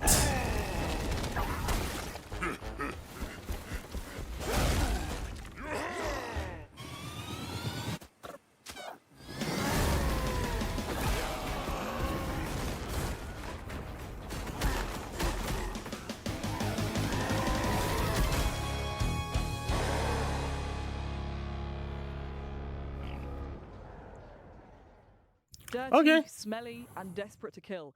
Surely these orcs have got some competition with Jules. You can wishlist Don't Kill Them All right now, and there's also a free demo on Steam. Thank you, Amy, for those powerfully hurtful words. I was not expecting that. Insult from my mind with our next game, because it's time to chat to the developers behind the one and only Power Wash Simulator 2. Ooh. Power Wash Simulator 1 exceeded our expectations. Really, really happy with the reception that it got. It led us make a sequel as well, Power Wash Simulator 2. And what we're looking to do at the moment is expand that further. So we've got a lot of amazing paid DLC coming out with incredible collaborations. But we're also going to be releasing free jobs alongside those to expand the story of Power Wash Simulator itself and the universe that it is within. So in Power Wash 1, we had these free jobs called the Muckingham Files, and these are all contained within the town of Muckingham. In Power Wash 2, now that we're covering the whole county, we're calling the bonus jobs the Khalior Chronicles. So with the Khalior Chronicles, the first job that we've already released, which is a free job, is the miniature village, which sort of plays on the idea of you being a giant in a very small town. The next one we're going to be releasing soon is the bowling alley, which is set in the 1980s. Imagine they did a collab with like some franchise where there's a city that we completely destroyed as a player character, right? And then we have to clean it. Like let's say like they make a collab with like with Resident Evil, and then we have to go power wash different sectors of Raccoon City. That will be a bouncy castle, and here you will be able to jump higher than usual while bouncing around to get to those hard to reach spots. Power Simulator 2 is out now on Steam, PlayStation 5, Xbox Series X and S and Switch 2. The miniature village is out now, and the bowling alley and the bouncy castle will be coming later this year.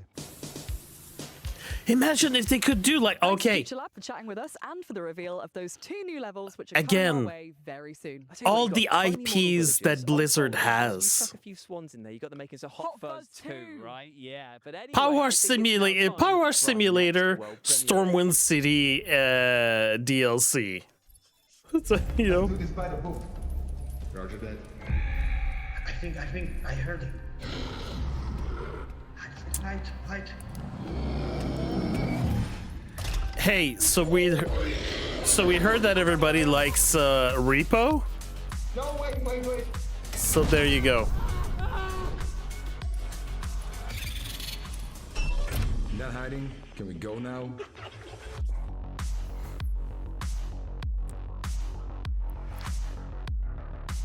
Expendabots is an upcoming extraction title with a cool twist of the fact that your little robot has a tiny 3D printer built onto their backs, meaning they can craft as they go. What's not to love? Being cursed. Sorry, what? You said what's not to love, and I think being cursed would significantly suck the joy out of life. Well, that's actually not entirely true because our next game, Curse Mark, is all about being cursed and it looks bloody fun as well. Check it out. Ooh.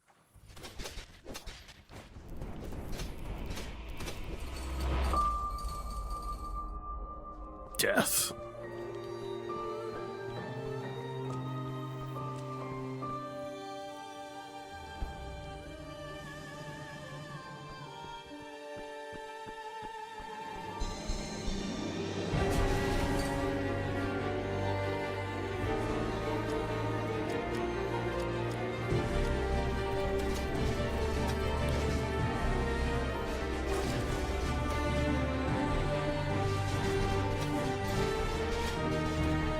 We're not quite vampire survivors, but we're getting there.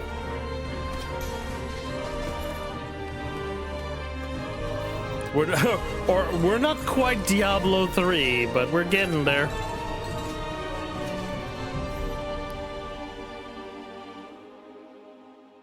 With near infinite ways to tweak your build and customize your loadout, Curse Mark is going to keep roguelike fans engrossed for ages. And it comes to early access on June the 8th. Indeed, it does. Now, our next game is a little strange, but bear with me in a pretty literal sense here, because Barbarian Saga, the Beastmaster, is all about using the power of animals to overcome huge challenges. So bear Take a with look. him.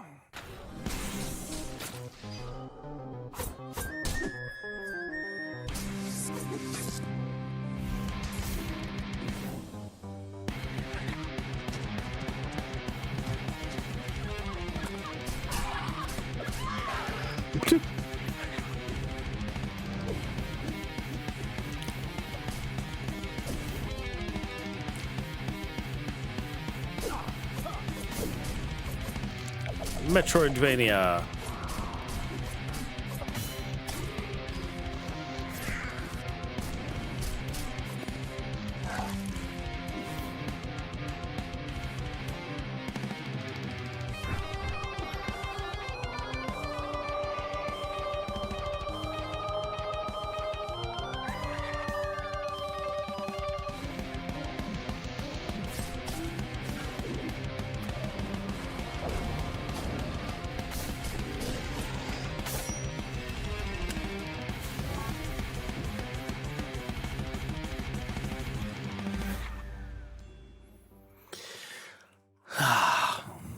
Barbarian Saga the Beastmaster is coming to PC, Xbox consoles, Nintendo Switch, and PlayStation on September the 9th, so wishlist it now.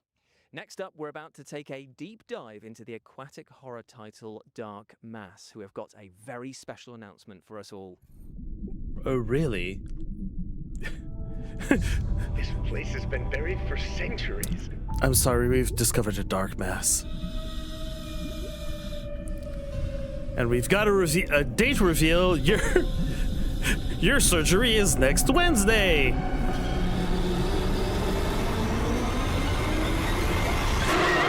Oh, Iron Lung.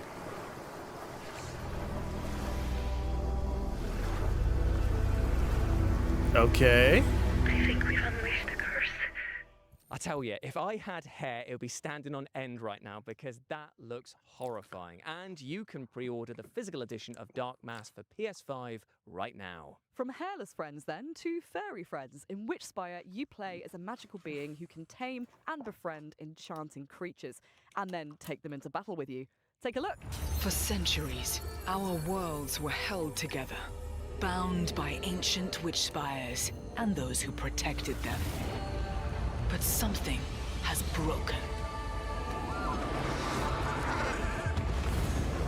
A great corruption is spreading.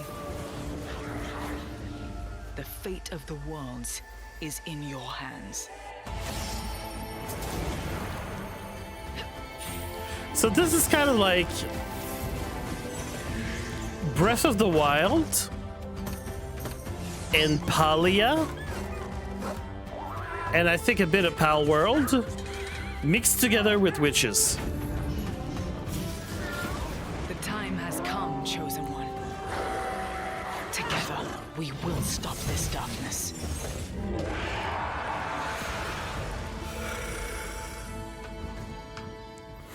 Yep. Witchspire is casting all the right spells on us, and I would not be surprised to see it magic itself onto your wish list by the end of this show. And speaking of magic, let's continue to pull another banger out of our hats now, and trust me, this is a doozy. Here is a developer interview with the awesome-looking Rayman Legends Retold. They are docile enough to ride now. Best make haste. I don't know. How long do these calming biscuits work for? Can we take some extra? As I said, make haste.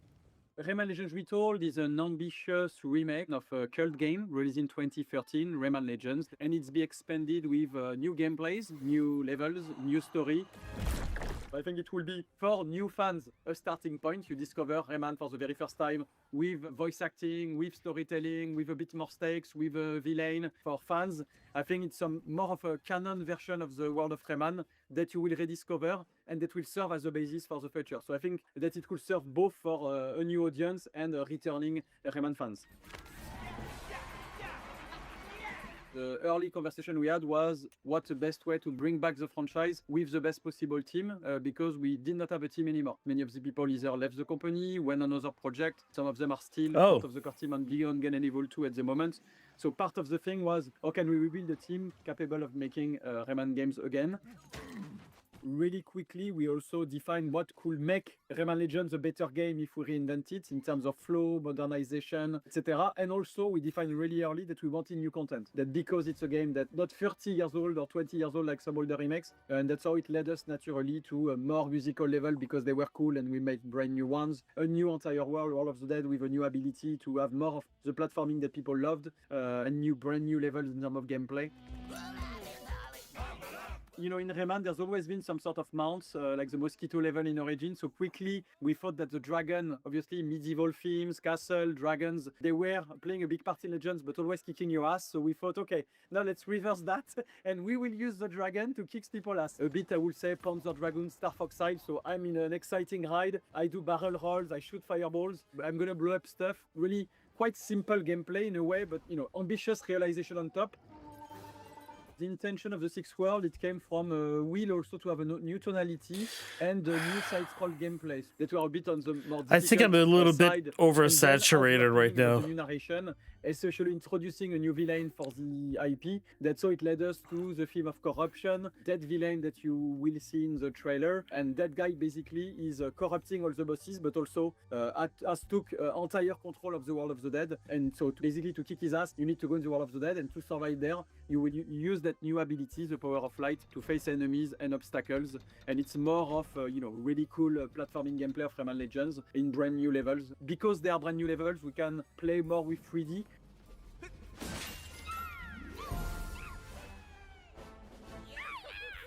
It's a very strong co-op game. It was one of the very strong pillars of Legends we maintain is the 4-player co-op, and I think it's even better optimized for 2-player co-ops. It's super cool to play with kids or your boyfriend, girlfriend. I think is a very solid offer.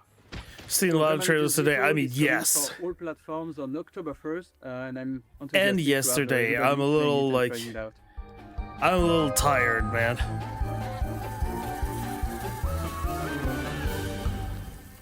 And we're not done. You, this game sparks so much joy. We still have 2 more hours. I didn't think it was possible for me to love Rayman Legends anymore, but there we are. Remake one of my favorite games ever with new content and levels. It looks so good. Up next, we have the sequel to the outstanding Hellcard, unsurprisingly titled Hellcard 2. This lord found his silver spoon was not enough. Extravagance and opulence breed hubris, and hubris breeds rebellion. Hubris breeds contempt. To convey her regards, to cut the whole ordeal short, to dispel his delusions of grandeur, to crush the betrayer. And yet, the Lord still has an ace up his sleeve. A Dargan. Or It's a Dargan. I absolutely love the fact that the positioning of your party is as important as the attacks and spells that you use there. Same, and that like folded paper aesthetic? Yes, please. And I tell you what, you're going to be saying yes, please, to all of these back-to-back trailers that we're going to show you right now.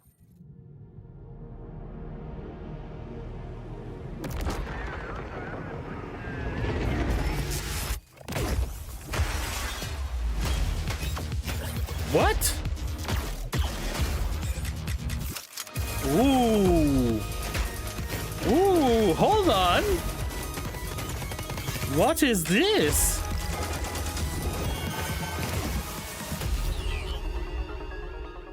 A pulse? Hey, Howlers! Here's our Steam demo in 30 seconds. Let's go. Hey! There's fighting! Whoop-pow! You can farm! Wow! Saving the town! Hooray! Our demo is available to play right now, but these updates are coming soon. Skill tree upgrades! Get stronger! A new Twitch integration update! Oh my goodness, save the buddies! And the best part is, you can check out these updates during Steam Next Fest. Ooh, we did it! Thanks for watching! You know what? Come look for it. Good job. Anyone in there? But I've never been good at following the rules. The place doesn't feel right these days. Too quiet. It's too quiet. It's far too quiet. So all those stories were true. You also made it back here. He was right all along. I suggest you stay out of this. That was A Pulse, The Rabbit Hole, and Dimhaven, The Lost Source, and you can wishlist them all right now. Up next, we have a brand new trailer for a game that is taking the world by storm with rave reviews from fans and critics alike. This is Black Jacket. Yes.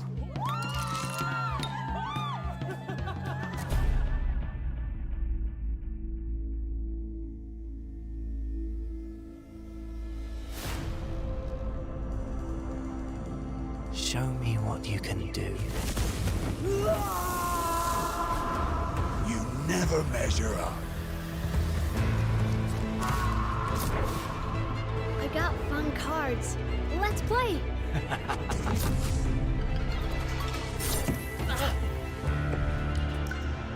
Why do you keep coming back? Nothing good lasts.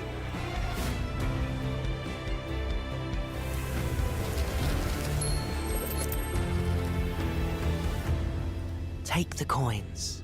You've earned them.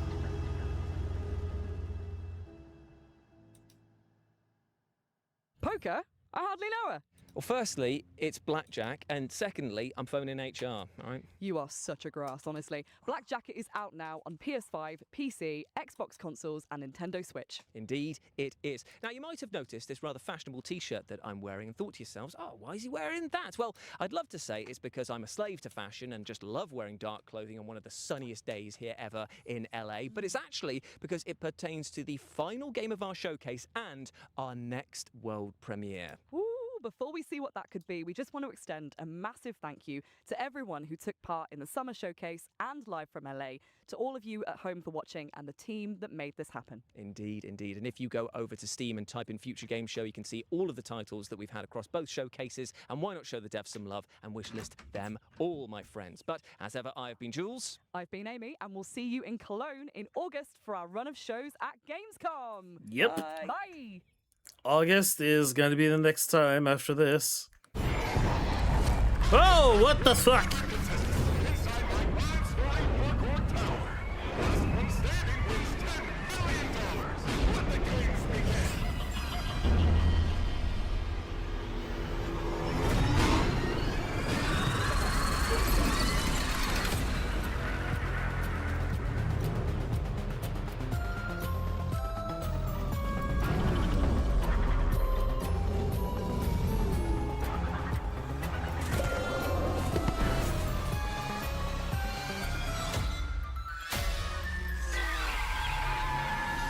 How far would you be willing to go? Protect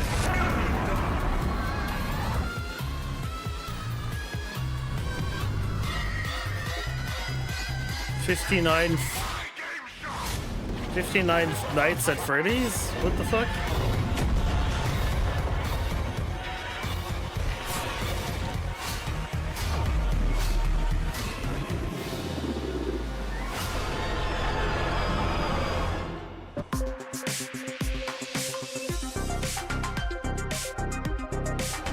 What was that game even?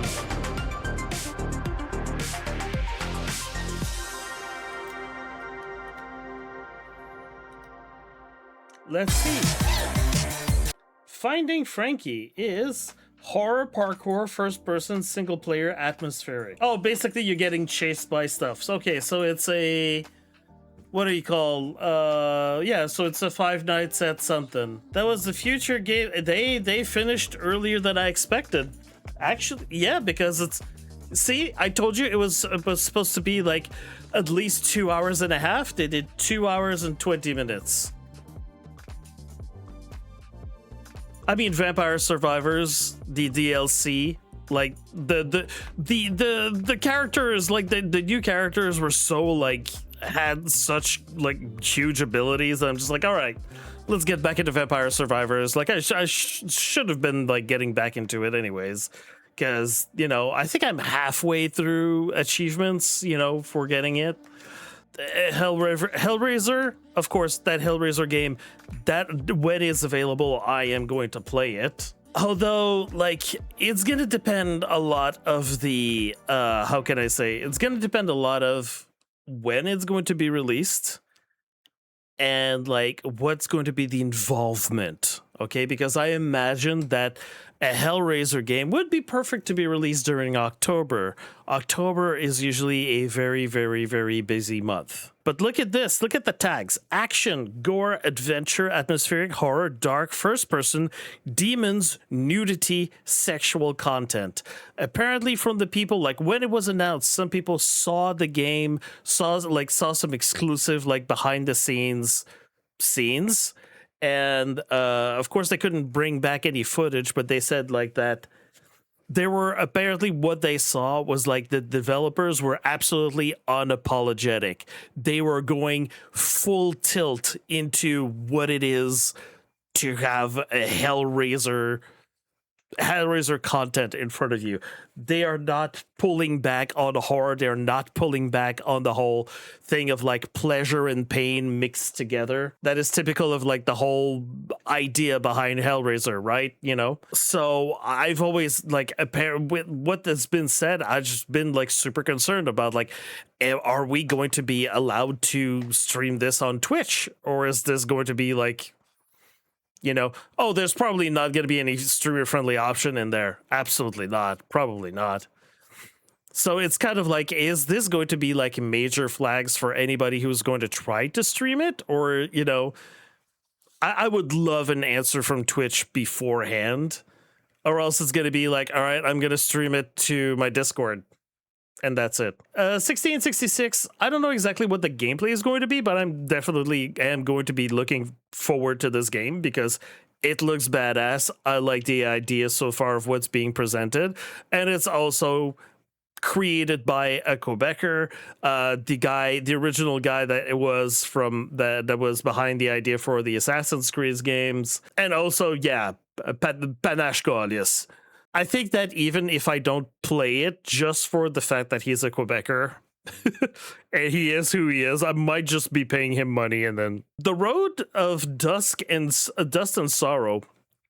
Originally, I didn't think that I was going to be like interested in this kind of game, but with all the story bits that they add in there and the fact that it's like, it looks like it's just a 2D scroller.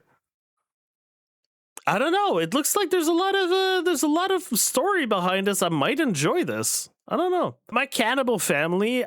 This is like I'm sticking a pin in this because it could be very successful as much as it could completely fail. I like the idea that basically you are the monsters and you're setting up your village thing to be booby trapped and you're trying to capture as many civilians as possible. That's a cool idea, but like in execution, will it work? That's the thing that I'd like to keep an eye on. Waifu Tactical Force, I mean, I'm a fan of deathmatch.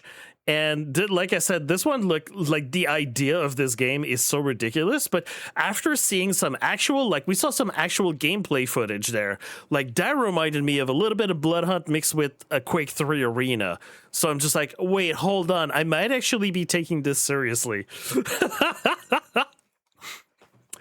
Sinking City 2. Yeah, of course, it's Lovecraft and all of that. And I've actually added it to my list of 3 games that have release dates that I'm going to be following this year. Sinking City, I believe I have Sinking City 1. I want to play that one first before I even consider, is it going to be worth it to play the second one? It's the same for Control Resonant, right?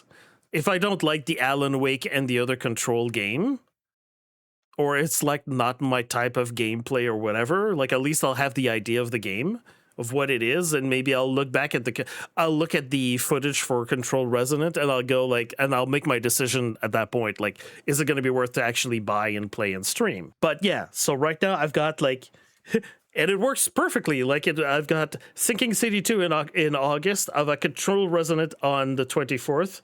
I've got Tenebrous Somnia in October 16th. Oh no, they're working on Alien Isolation 2. We don't know what the release date is. The Pines, after a while, I think the trailer finally sold it to me.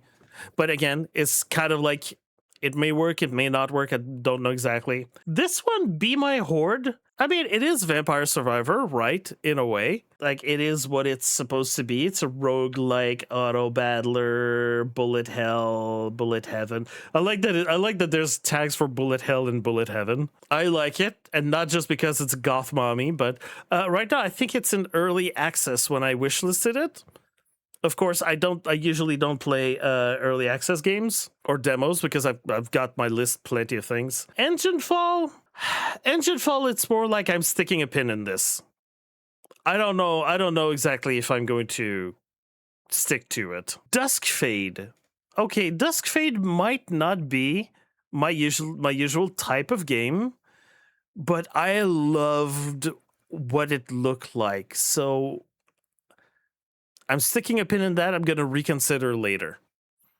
Maybe later I'm just going to be oh, wait, that's not the kind of game that I play.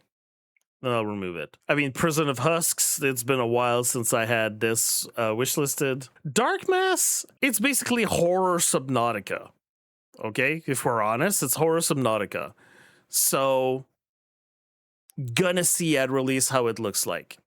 Witchspire, I've got this wishlisted simply because my best friend has it wishlisted. And I'm going to see through her feedback if it's something that I should purchase to play with her. Basically, only for that. At Pulse, I'm very interested in exactly how this is going to play.